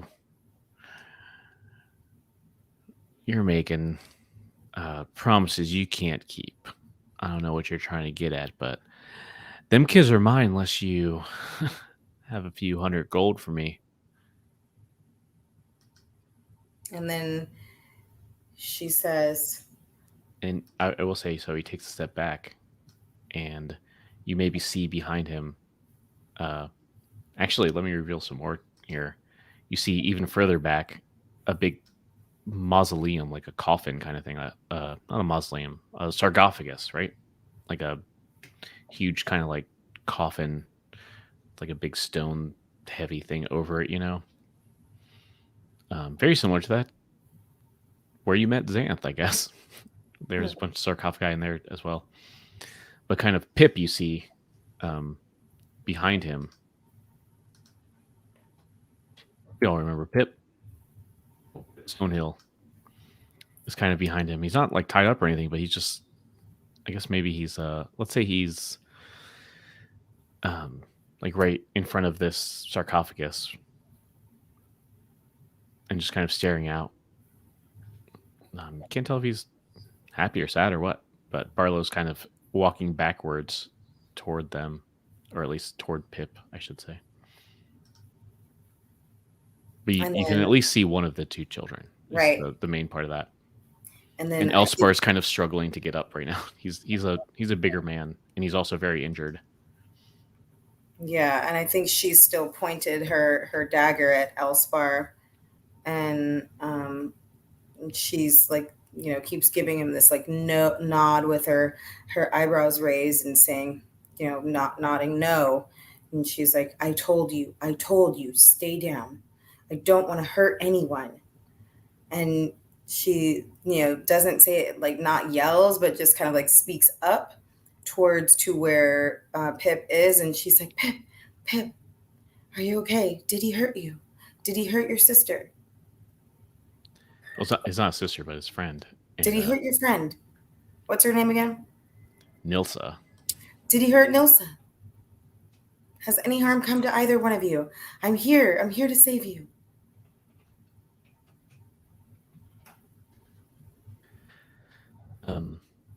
Yeah, he kind of backs up, so he's like right by Pip at this point, and Elspar's now standing up, or he's now, he's standing fully, and he says, "Oh, Miss Serafina, I think you're misjudging the situation. This is our home turf, and well, I need no weapons, for I have sorcery as my main ally." I guess is what he says. And he kind of holds his hand out, his two hands out like palms out toward you, with his fingers curling over as if he could cast a spell at any moment. And he's like, we've been trying to get this dragon horde for quite a while, and well, with Shira's help, we'll get it soon. We'll get this dragon horde very quickly, but until then, a little ransom couldn't hurt anybody, right? Seems an accomplished adventurer, as you claim to be, should have some gold on you. Yes? Raises an eyebrow. And Barlow's, has his back against kind of Pip now, like almost like he's protecting him, like in a weird way. Mm-hmm. And Barlow's just like, yeah, hey, Pipsqueak, these kids are mine now. You can give any money to... I'd appreciate any money you got, but they're on my side. He kind of just smiles with his, like, shows that grin again, like that crooked, missing teeth grin, And Pip just kind of looks terrified. It's hard to read his emotion. So then Serafina kind of like slowly walks towards where Barlow is and says, what if I told you that I could give you something better than 100 pieces? He's like, oh, you got 200? 300? And then she reaches back to Inverna and holds out her hand and says, Inverna, bring me the flamethrower. And she kind of raises like her eyes open wider, and she's like, are you sure about that, Feeny? And then she says, well, I'd like to believe that it was Timora that sent me this so that I could help Pip. And then she's like, you know, she basically just says, this is what we have to do. This is what we'll do. And then Yeah. she offers it up to him, like as far as like just kind of like raises it like to his hand and says, I found this along my travels, and I believe that you just load up the wooden balls and then catch them on fire. And I've seen one of these in the war. They're made by dwarves. Gnomes. I've seen one of these in the war. They're made by gnomes, which means we know that it's quality craftsmanship. They can go up to 100 feet in the air. You would be able to shoot any of your enemies at any time in return for the children and a mutual agreement that you stay out of Phandalin. Ooh, fascinating. Hang on. I feel you're probably doing a. if you make this will shorten this whole thing very very interestingly. I like it. I'm looking at your skills now. Um, so you're not lying, right? This is the actual truth. Yeah, she's gonna give it to him in return for the kids and no coming back. Yeah. So there's no like trick that's going on. No. So I think you're doing a persuasion check. Mm-hmm. That sounds right to me. So go ahead and make that roll. Let's see how this goes. Persuasion. Yeah, I think you're good at that too. That's one of your special ones, or the ones you're trained in at least. You rolled a 1, which is the worst you can do usually. But this is a new session technically, and you're a halfling. You have the halfling luck, so you can roll that again if you want.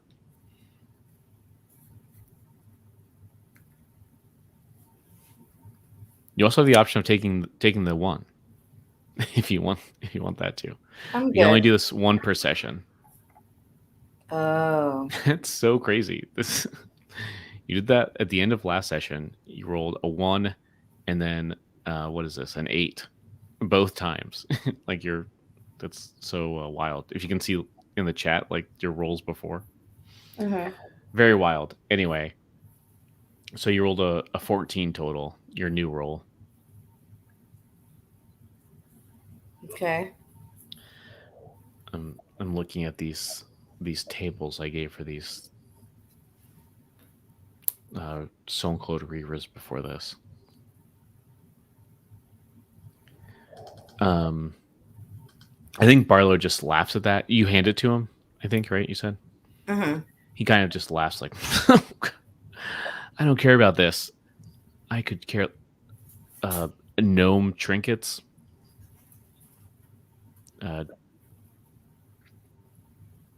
What use do I have for that? My sword can do better than those half pints any day. And he kind of just throws it on the ground, like, and he's like, "Oh, it's frozen anyway," and he just puts it, like, throws it at his feet, or just not throws it, but drops it at his feet, you know. But behind you, kind of Elspar takes a step forward, and maybe only you can hear this, but maybe under his breath, I guess he's just like, "Oh, a gnomish flamethrower. That sounds on the open market. That could be. Oh, So I think you have his attention, but Barlow is not caring about it. And Barlow just kind of maybe over his shoulder, just like nods to Pip, you know? And just like, yeah, you see, they're these tiny people, these kind, they're very tricky. You don't want to, let them lie to you. It takes he kind of points at his forehead. Like, you got to be pretty smart when you're dealing with these kind of wily people. And then maybe you could probably see I'll say if you're pretty close, you can see Nils over here too. Mm-hmm. And I think, to contrast, Pip's like, "Oh, okay," just like nodding slowly, and Nilsa's just kind of, she has like a snarl on her face, like, disgusting. Hmm. Yeah, it looks like Barlow is not into this flamethrower.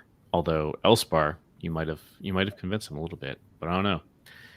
And Barlow has his sword out, and maybe he points at you, and he's like, "All right, good try, half pint. But if you take one step closer without handing me the money that I'm due, well, I guess you'll pay me in blood, huh?" And then I think she would say at that point, just kind of like look up at him and say, "All right, well, if you don't want it, that's fine. Probably best not to leave it in your hands anyway." And then looks over at Pip and Nilsa and says, "You know you can trust me. I've been there for you and saved your town several times. I'm gonna get you out of this." And she looks into their eyes and promises. And then she reaches into her pocket and pulls out the gold flecks that she was saving for Shan, Janet, and Verna. From the bell. Or were there gold coins or gold flecks from the bell? I guess it doesn't matter, but kind of interesting. I thought you said they were gold flecks. Yeah, okay. Cool. So There's a bunch of gold coins, but there's also, gold that was coming off that big bell, right? mhm. Cool. So then she hands it out and hands it up to him and says, "Well, if you take this and give me the children, I can tell you where there's more, but you have to promise me on your life that you'll never come back into Phandalin and torture and terrorize these townsfolk ever again." And you're saying this to Barlow, right? Yes.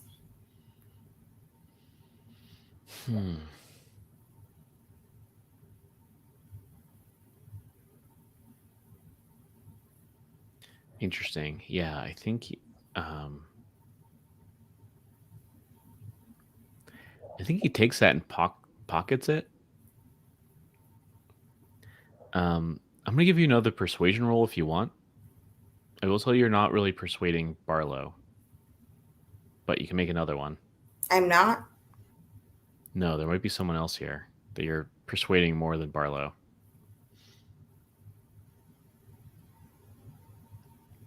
And you're not supposed to do two rolls at for the same thing. I know.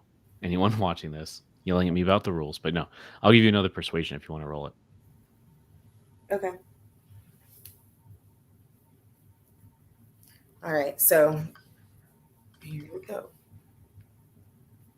Oh, wrong thing.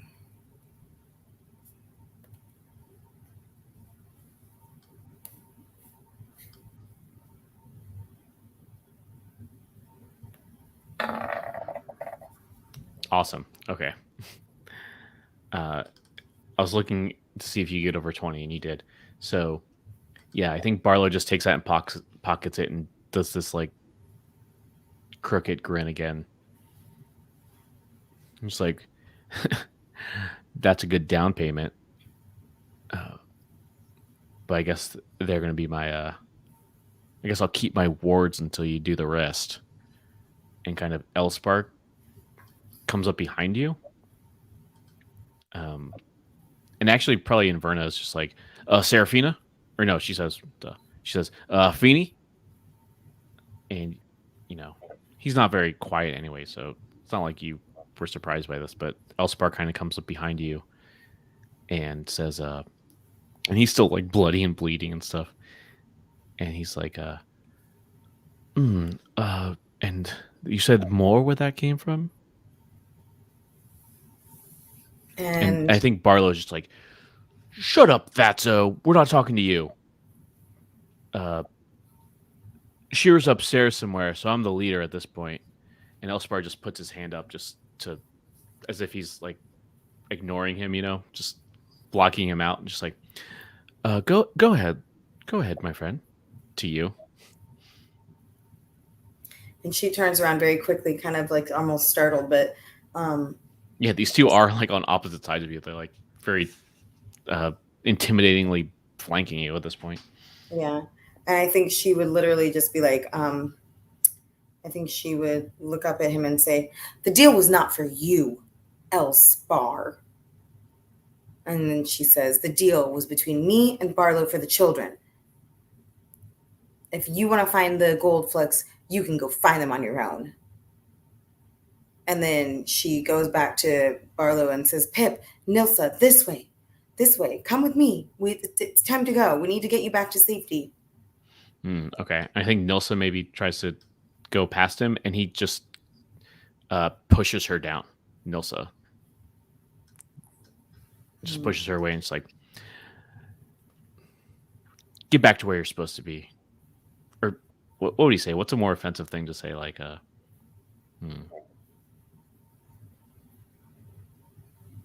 yeah, maybe he'll just be like, get out of here, brat. The adults are talking. Yeah, so then at that point, and I think Elspar, just when you said that, like, oh, you're not part of this, he kind of looks very dejected. And he kind of just backs away. He was ready to make a deal. Barlow doesn't seem like it. That's not the thing that's going to motivate him, it seems. And he's like, all right, looks like we're at an impasse. Half pint. Why don't you go get whatever money you can get, give it to me, and I mean, maybe we'll see about letting these brats out of here. I think at that point, yeah, like just to make it very clear, like it doesn't seem like the money is really the motivating factor for him in particular. Elspar, on the other hand, but he asked for money. Yeah. Actually, let's see. Let me look at your skills real fast.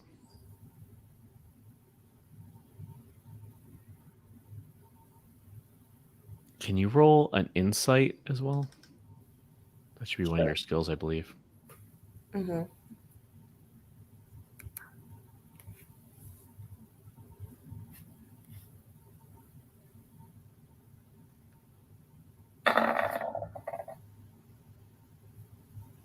Oh, pretty good. That's pretty good. Yeah, I think you can actually tell with that roll that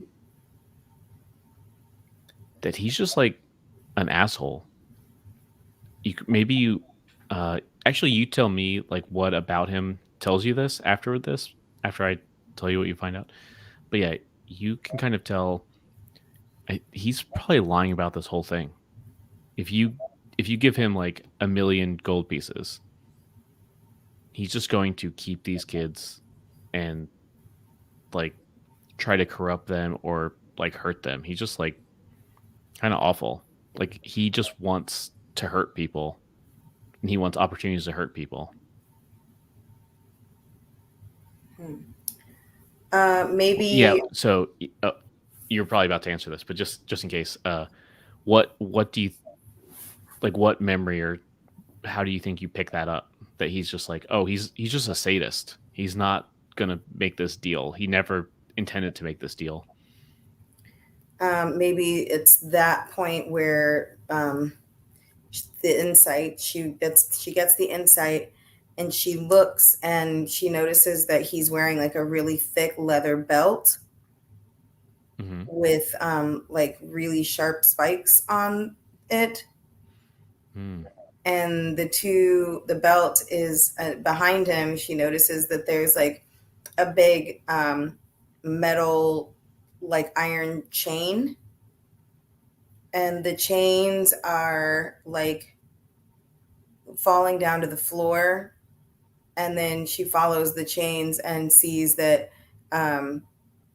there's two chains, and one of them is tied around Pip's ankle with like a metal, like an iron, clasp around his ankle, and then one is around her ankle, and both of them have like the same spikes that his like belt has.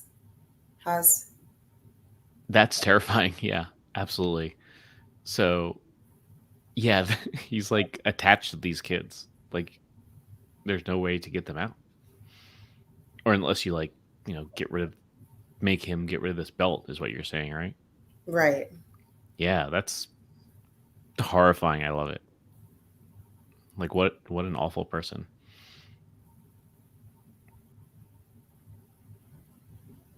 So yeah, what do you do? So then I think at this point, Oh, and actually, sorry to interrupt you, but I think almost even more terrifying than that, it seems like Pip is like kind of nodding his head, like, yeah, yeah, Barlow, awesome. You're the coolest guy.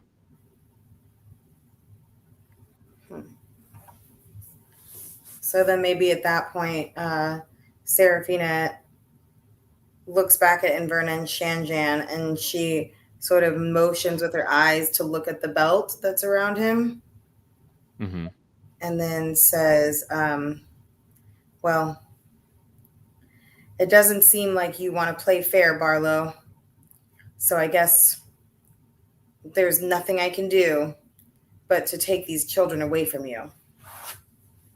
And He kind of then, does that smiling, and he's like, I'd like to see that. I'd like to see you try.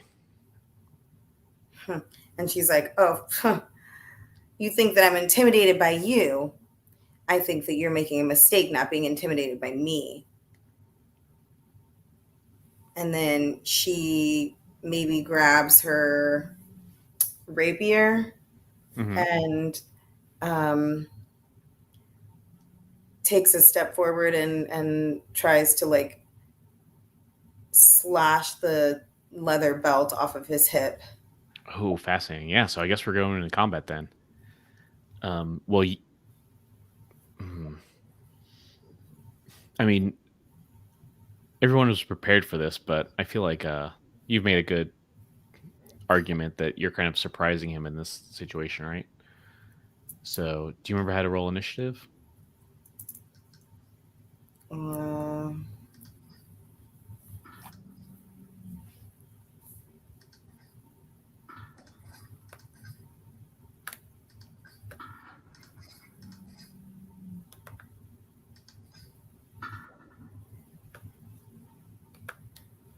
So, if you click on your token, it the roll init should be one of the options as like the button at the top.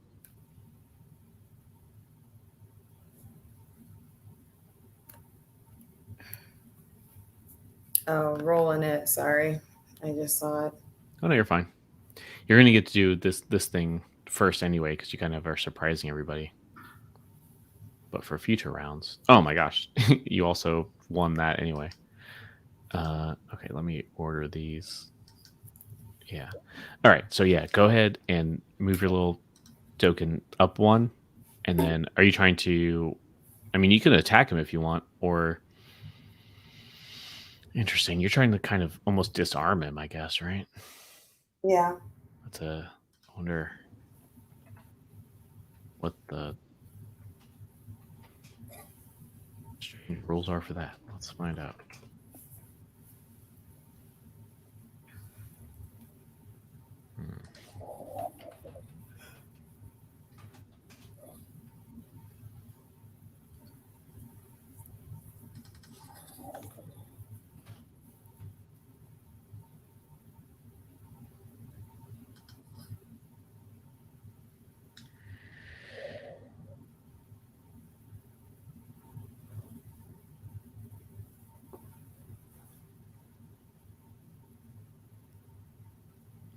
Hmm.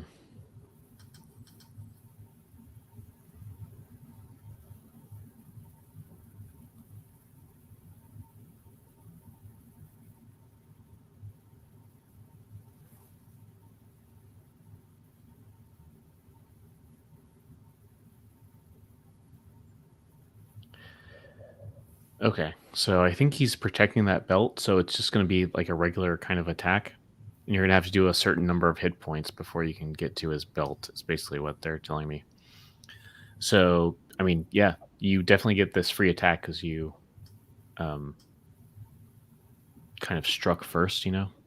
So you can go ahead and attack him if you like. Said you had your rapier out as well, right? Yeah, so I had my rapier out, and I'm gonna go straight forward with the tip, and she just like slices downward because she's just trying to get just the belt off. Yeah. So do I get hit the rapier? Yeah. Do you remember how to do that? If you click on your token, yeah, there you go. Nailed it. 15. Interesting. He actually is able to, yeah, maybe block your blow, your swing, I guess. You only get one attack to do, don't you? I think. Yeah, crazy. So you only get one attack, but luckily enough, that was your surprise round, like your free attack, and you also rolled the best initiative, so you get to go. You can immediately try that again if you'd like. Okay, I'll try it one more time. He hits my blade away, and then she grabs it with her left hand, and she tries to slice the belt from the opposite side. Yeah, and because he's so the way the rules work too, you're gonna have to like hit him a bunch of times before you can get at this belt, but to get through his defenses. But yeah, let's see how it goes.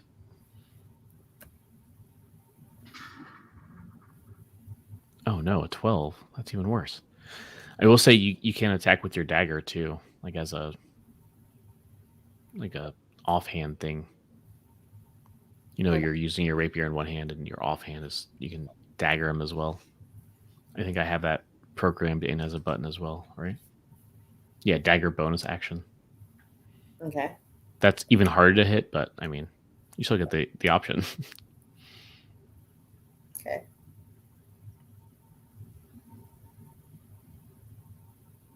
Am I still going? Yeah, so it like I said, if you want to try to do the dagger, you can try to do the dagger as well. Otherwise, you're done your turn, I believe, right? I mean, I guess I can try the dagger. Is it the dagger bonus action? Yeah, that's the one. Okay. No, 15. You're trying to get 17 or more. You're very close. So unfortunately, yeah, he blocks all of those, I think. And then Shanjan's next. Do you want to be in charge of Shanjan? Um. Yeah, I guess. I will say, maybe as swords are drawn and swung at each other. Elspard back over here is just like, oh, now hold on. What? No need for violence. We were about to come to an understanding. I believe there's some money somewhere and some gold leaf. Oh, no need to be aggressive now. He's kind of just babbling about, let's not fight, I think. But yeah, Shanjan gets to go next.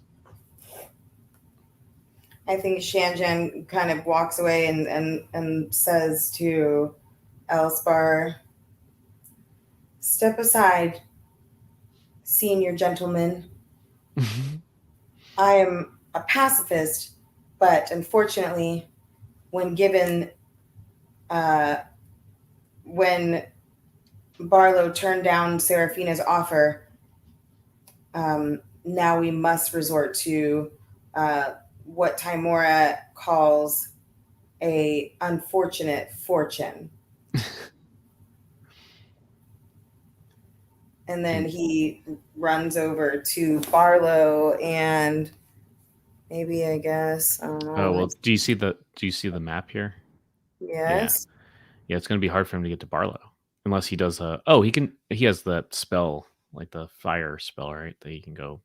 That shouldn't be a problem for him actually. Was that Sacred Flame? Sacred Flame. So how many can he move? 1, 2? Yeah, he can go I think 6 total, so he's fine. 1, 2, 3, 4. There you go. And then he uses Sacred Flame and like aims it right at at the chains behind him. Ooh, interesting. Well, let's see. So he gets a saving throw.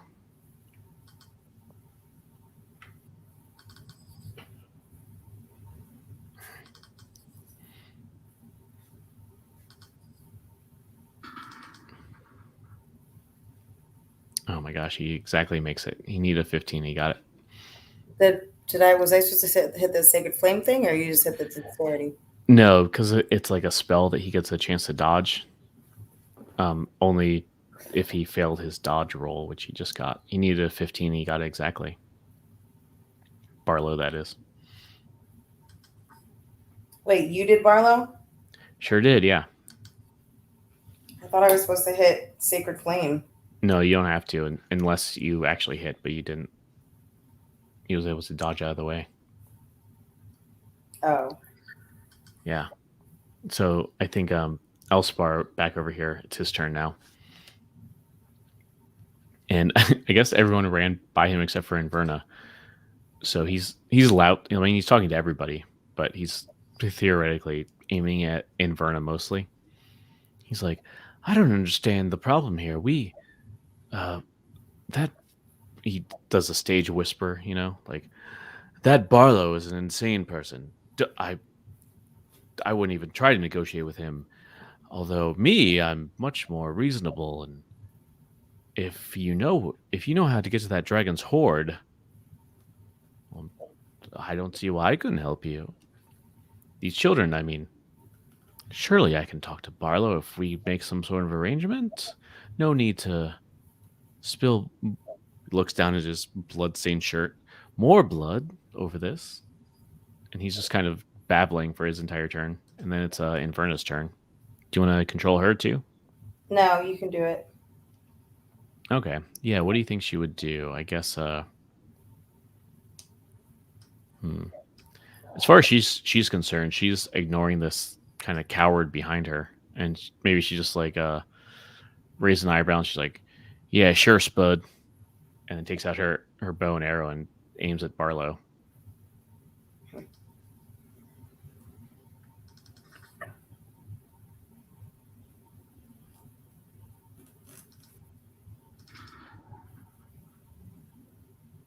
Wow, everyone's doing poorly.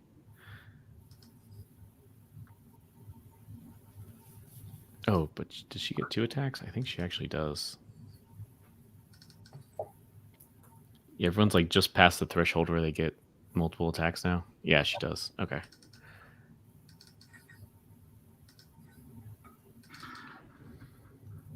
Wow. Oh my gosh.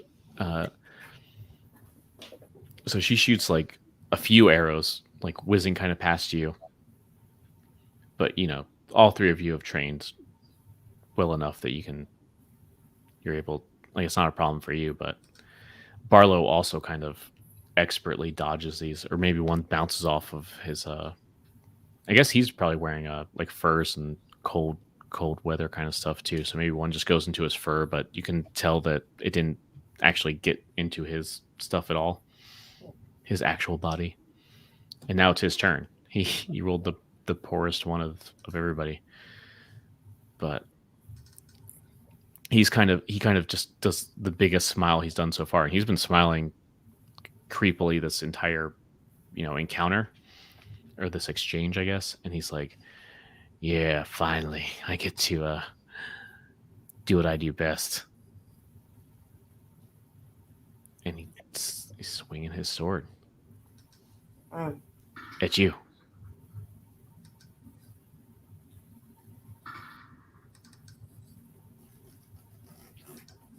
All right, so you have a pretty good armor class as well. So he does hit you once though, which is for 9 damage.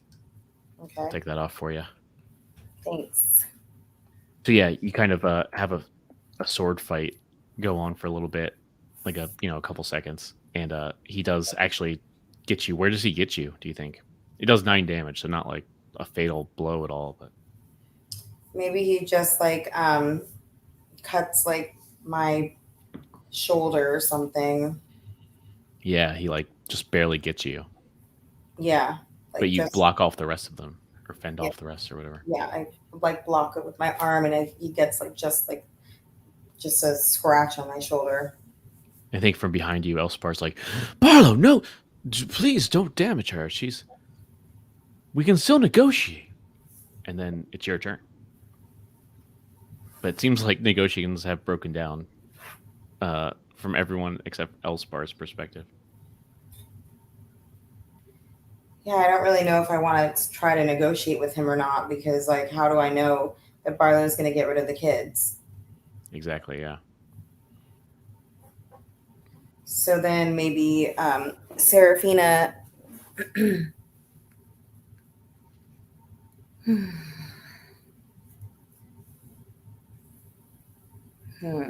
Okay, hold on a second. Mm-hmm. Yeah, and I like this idea of cutting the belt, but just to I might cut this out of the actual thing, but to pull the curtain back a little bit. If you get him to half hit points, that's going to cut his belt. Like you can that's enough of his defenses down. But he also has like a pretty good armor class. Like you keep not being able to hit him. Although, how poorly are you rolling? Okay, I want to use Vicious Mockery. Ooh, fascinating. Yeah, that's one of your spells, right? Mm-hmm. I think. Let's see. I'm gonna put it over here.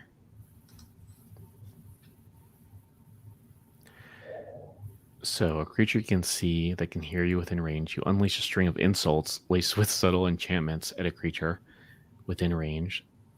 If the target can hear you, yeah, they can. It must succeed on a wisdom saving throw or take 1d4 psychic damage and then have disadvantage on their next roll. That's pretty good. So not only do they do a little bit of damage, like 1d4 isn't a lot, but if they fail to save, then the next attack that he makes will be even harder for him. Smart. I like it. So I think it would be interesting if Serafina looks at him and says, Oh, and he failed the save, so it's definitely affecting him. and then she says, "Look at you, Barlow, thinking that you're some sort of big warrior that captures children, innocent children that even I could throw over my shoulder, and you think you're so tough and big. And now you'll never know where the dragon's hoard is because I'll never tell you." And then as she's saying that, like maybe it's the subtle enchantment is like, you're not good enough, you're weak, you're scared, you're no better than little children, you can't even capture a full grown human. Yeah, I love it. That's really nice. So yeah, go ahead and roll a 1d4 damage too. Okay, so which one do I do first? It's just that, yeah, just the 1d4. What? Just 1d4? Mm-hmm.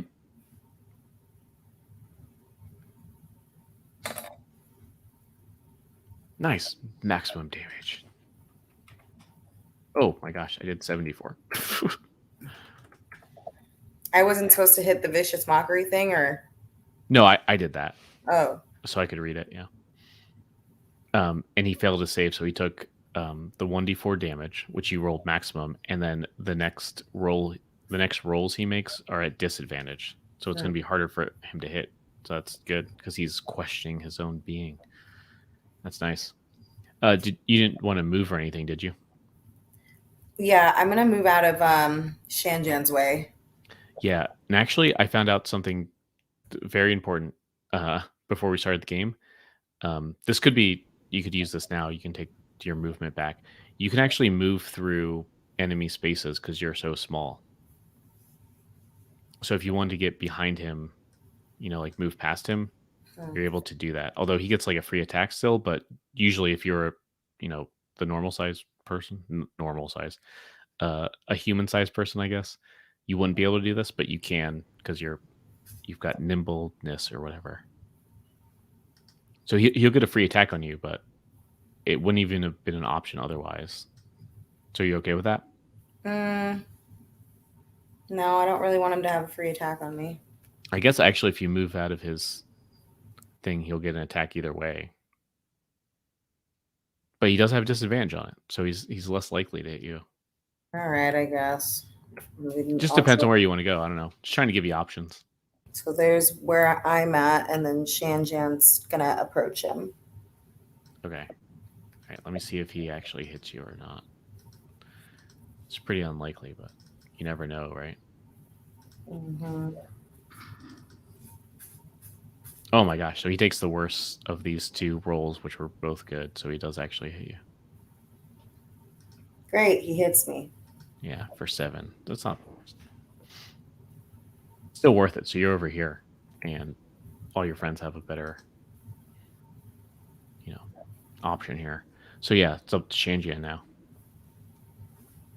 I think Shanjan will move closer and say, and this just kind of like continue the insults and just be like, who does that? Who steals children? Poor innocent little children. It's a shame that you have to hurt somebody the way you've been hurt. As I understand, the Reavers are all taken from their families and put into a terrible lifestyle of violence and murder. And this is who you want these children to be. You want these children to be like you? They'll never be like you. And then he hits them again with the sacred flame. Oh yeah. Let's see if he does it. So I have to roll the saving throw. Let's see if it works. Ooh, 9. I don't think that works for him. Do I need to hit the sacred flame thing? Yeah, now you should. Okay. I'm pretty sure the DC is more than 9. Yeah, the DC is 15. Yeah, he did not make that. Oh my god, 12 damage. That's actually outrageous. Is that maybe the best he could do? That might be like a maximum. Oh my god, that's the max. That's maximum damage on that. That's incredible. Yeah, so he kind of erupts in this, just a second or two of this silver flame kind of burns him up. You can kind of smell it. And then it's and Change didn't have to move up. He could have stayed here. I don't know. Okay. You probably want to stay there since he's using a sword, Mm-hmm. So, did you want to move further? We? Yeah, you can move further if you want. I mean, you're using rapier, but I'm fine right now, I guess. cool. All right, just making sure. Now it's Elspar's turn again. Oh man, what is Elspar thinking? Let me think about this. He really wants gold. That's his main motivation.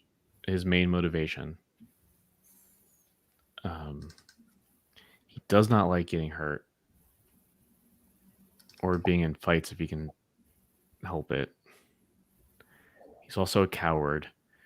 Man, is he just going to leave? I guess his best bet is I don't know. Let me think about this. Like, what do you think someone would do in that situation? Like, would he start attacking you guys? I don't know. I feel like he's already got his, butt handed to him before.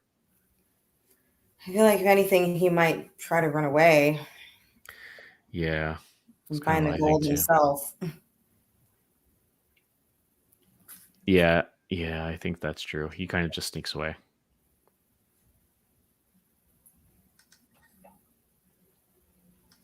All right, then it's like, oh, they're all distracted, so I could find the gold by myself and keep it all to myself. Yeah. Then it's over into Inverna, and you said I should take control of her. I think if that's the case, she's going to just try to arrow him.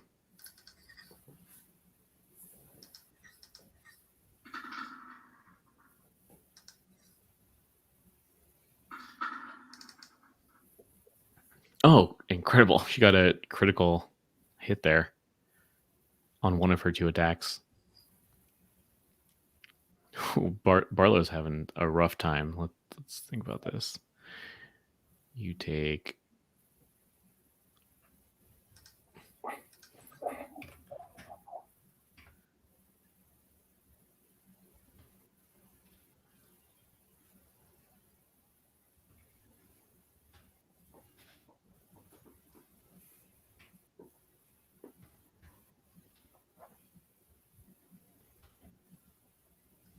Yeah, he's yeah. What critical area do you think she like? He's not dead, but what critical area do you think Inverna hits with one of these arrows, or hits Barlow? With her arrow. I think maybe like right in the like not in the heart, but like in that area above, like on the pec, like near the pec, and like yeah, like not in his actual heart, but just like in his actual muscle, near like his armpit almost. Oh yeah, I hate that. So um he kind of yells out in pain and grits his teeth again, and he's like, hmm. Man, he was cornered here too. I don't know what motivation he's trying to do either. Um, he's like, that's gonna be the last time you pull the string on that bow. Just going to his gruff, um, I don't know, ways, I suppose. And then it's his turn.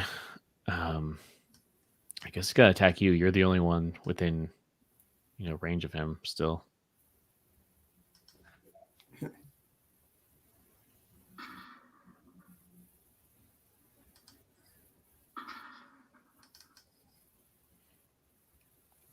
So your armor class is incredible. Yeah, he misses you, but I mean, there's a little sword fight, and maybe because of this new wound, like this maybe arrow still sticking out of his shoulder. He's kind of swinging the sword like two-handed, like over his head, Mhm.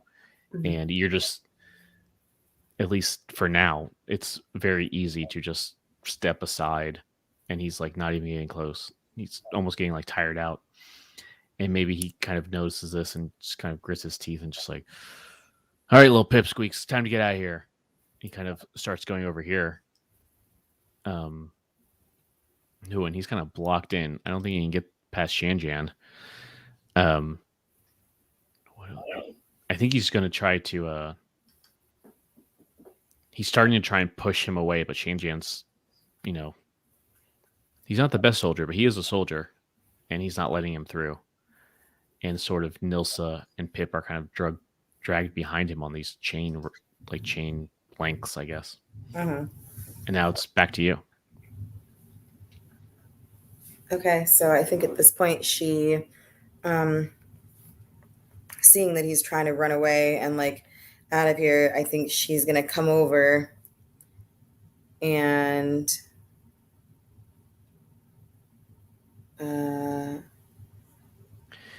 Yeah, I guess these chain links are exposed. I wouldn't mind if you want to just attack them directly. yeah, that's kind of what I was thinking, but I wasn't sure either because of to know where we were at. So how Yeah. about Oh. Phew. I was like, D&D doesn't really support this, although you do have a spell that specifically supports this. I'm just remembering. I do? Oops. I think you do. I might have made this up.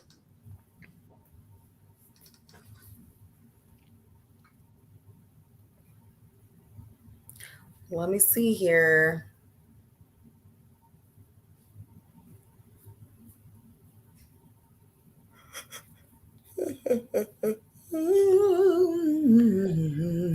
So I don't know how, I'm trying not to guide you too much, but like shatter as just a spell is specifically, it does really good damage against inanimate objects like metal and glass and stuff.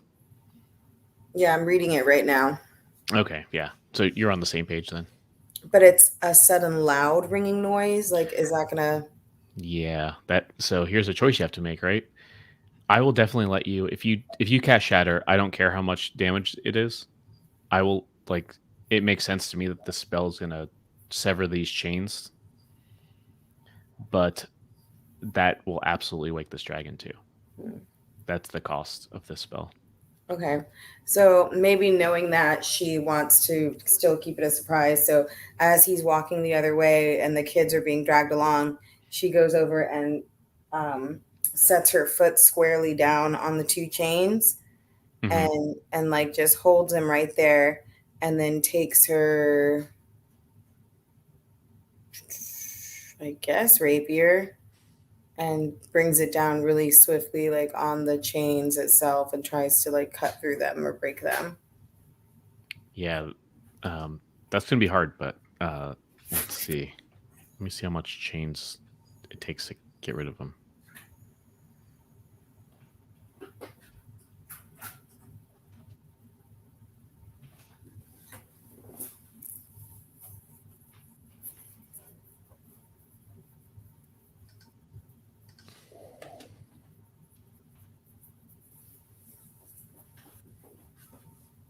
I have the whole internet here to help me.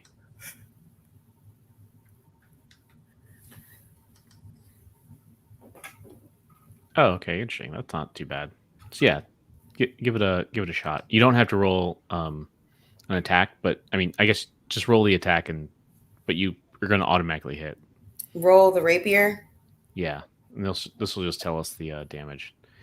So this is like a piercing weapon, so it doesn't do great against chains, but let's see.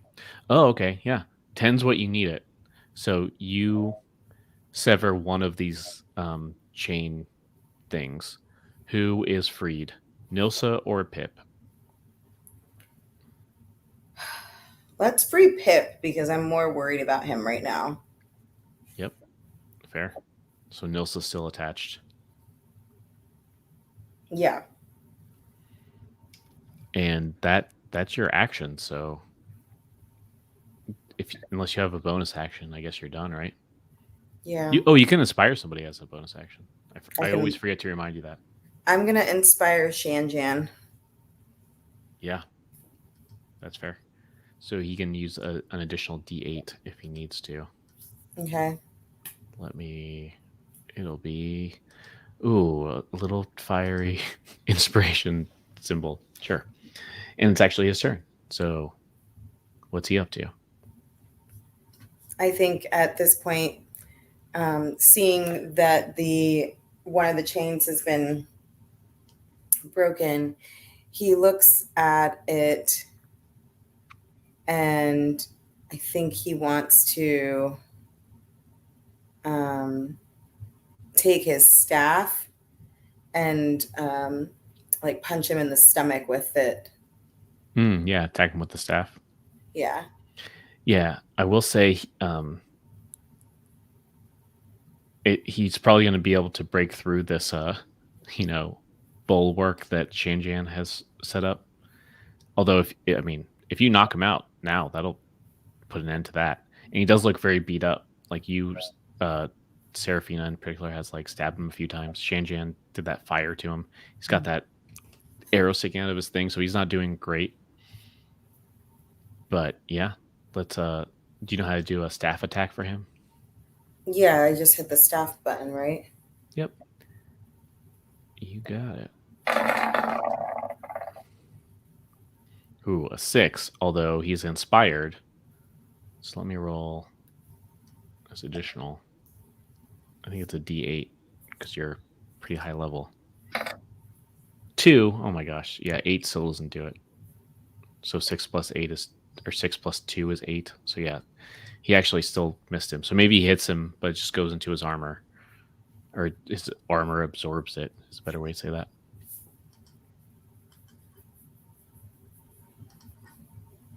Does that make sense? Yeah. Do you want him to move at all, or is he good there? Maybe just move back so that Inverna can come in closer. Yes, she can start using her sword instead of her bow. Mm-hmm. Not a bad idea. Yeah, now it's her turn. So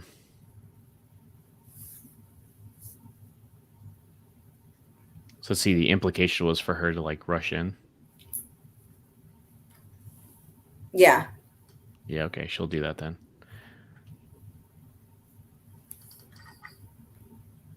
So, maybe she just like leaves her bow back and takes out her sword. Oh my god. Bruno, what are you doing?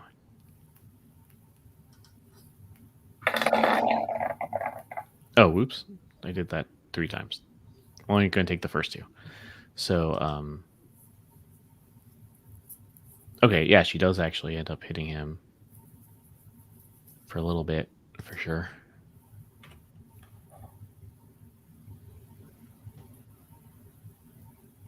Oh, I see.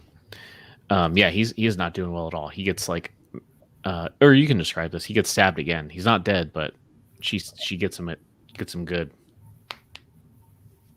How do you think that goes down? The way that she attacks him with the promise. Yeah, so they have like a little tete-a-tete, and she, goes in and actually ends up injuring him again. He's not dead, but she got a blow in, another blow. You can describe that however you want. Okay.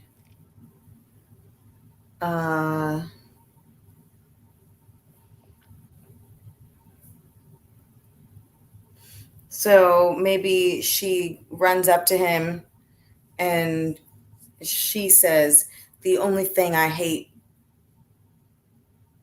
Mm-hmm. No, she says, I used to hate orcs, and now it's starting to be my new favorite thing to hate is the Stone Cold Reaver. Amazing. I love that. And then she just like stabs him in the arm or the gut or something, right? Yeah, I think she would like maybe. She seems like the type of person that would like stab him like right in the gut. Yeah. Okay. So I think at that point, he's like bleeding from several areas. Got that arrow sticking out of his shoulder blade, or not shoulder blade, but like I don't know, his shoulder tendons or something even more disgusting. Mm-hmm. And he's like, all right. He's got his sword in his hand still, but he's kind of put his hands up. I mean, one's gripping a sword, so how is this a surrender? Who knows? You might have to do another insight, perhaps. But he's like, all right, sure. You can have these children. That's fine. He kind of spits out like this gob of blood, like on the stone floor of this thing. He's like, I get it. All right, that coward left me. You really want these children? Totally fine. Don't care. Not worth it to me. Truce, all right? Truce. We had our fun. We good? We good? He looks at you, looks at Inverna. We good? And then I think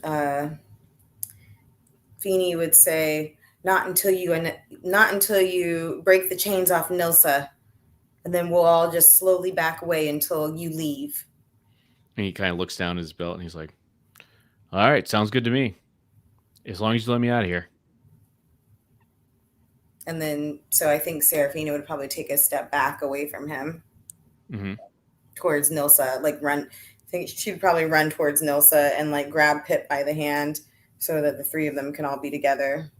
Yeah.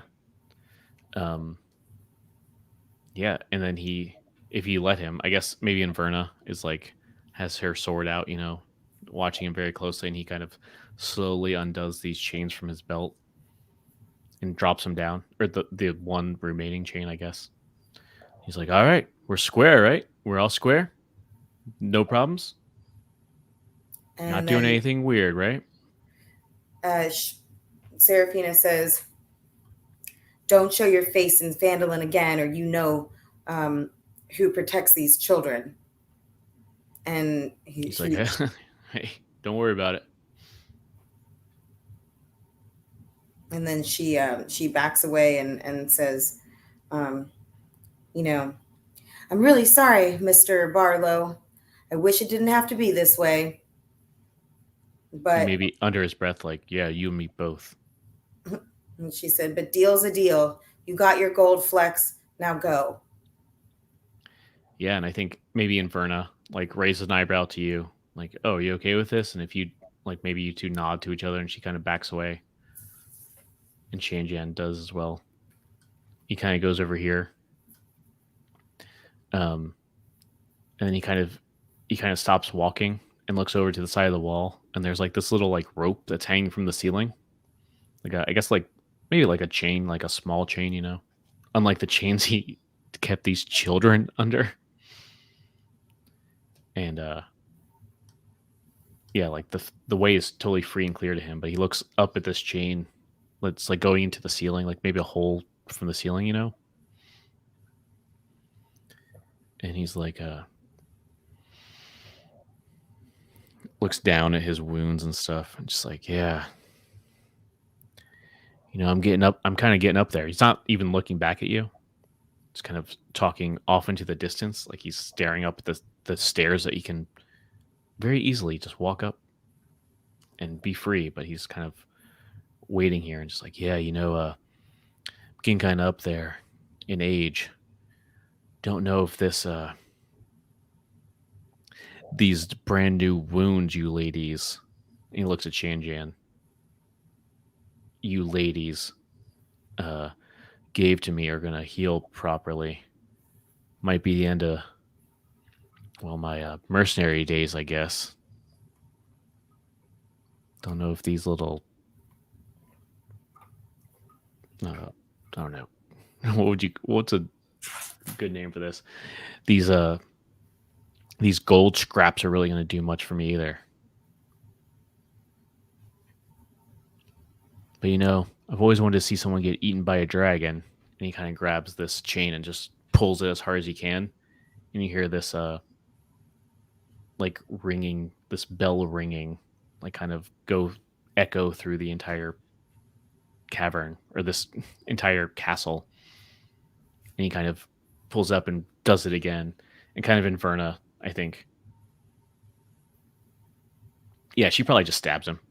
Like maybe just like through the like in the leg or something, so he kind of falls down to one knee and he's just like smiling with the teeth left. You probably knocked a few more out, Like what do you do? Like you kind of hear all this echoing bell and then you hear maybe no, actually, yeah, what do you do? I'll leave you a second or two to respond to this first. I think knowing what's happening, I think especially now that Inverna's like dealt him like one more blow, she kind of runs over and she says, well, with any luck, Barlow, that, and she said, well, she'll say, with any of Timora's luck, Barlow, that person getting eaten by the dragon will be you. And then she like looks down and then she like spits like on the floor next to him. And then says, points to his face and says, you deserve it more than we do. And then she like runs past him and yells for the children to run. Yeah, and I think that's awesome. You kind of leave him down there, and he's kind of just, you hear him laughing in the behind you as this bell is still echoing. The what's the sound of the bell? Like the clanging of this bell. As you're kind of all, what is it? 5 of you now, kind of running up the stairs, and you hear him laughing, kind of in the behind you, like you were saying, and then just all of that is tuned out by this. It sounds like an earthquake at first, and then you kind of just stop when you're halfway up these stairs, and you just feel it, like the burning cold, like on your rib cage of these dragon scars, and you just hear like a unearthly, awful roar as this dragon wakes up. And where we leave it. Do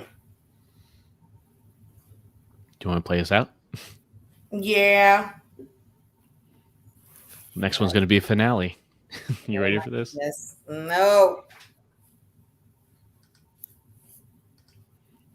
Ooh, here's the token if you want. I put a little scary border around it.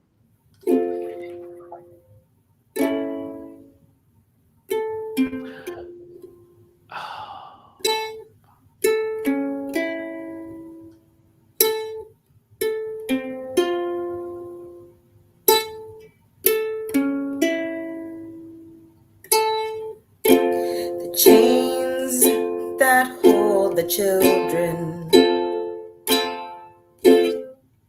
were the chains that held you.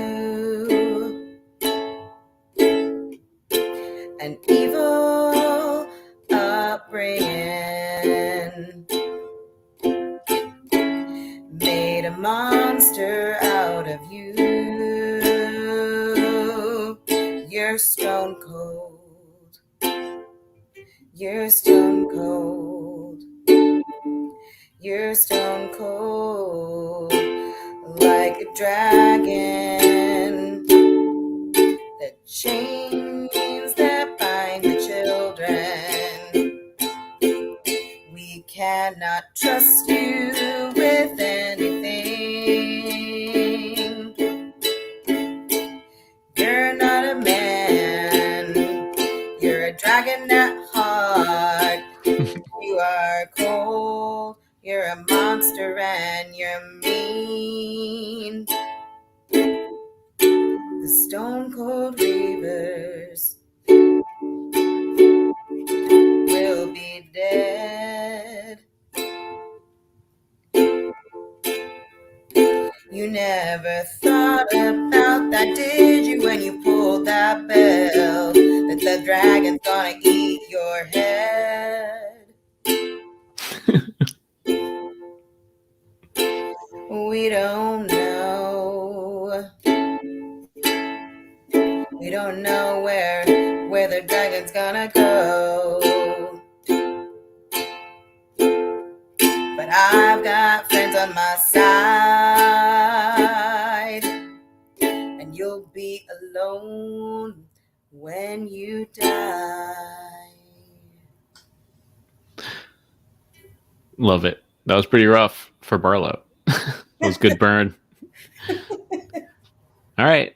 See you next time, everybody. Bye.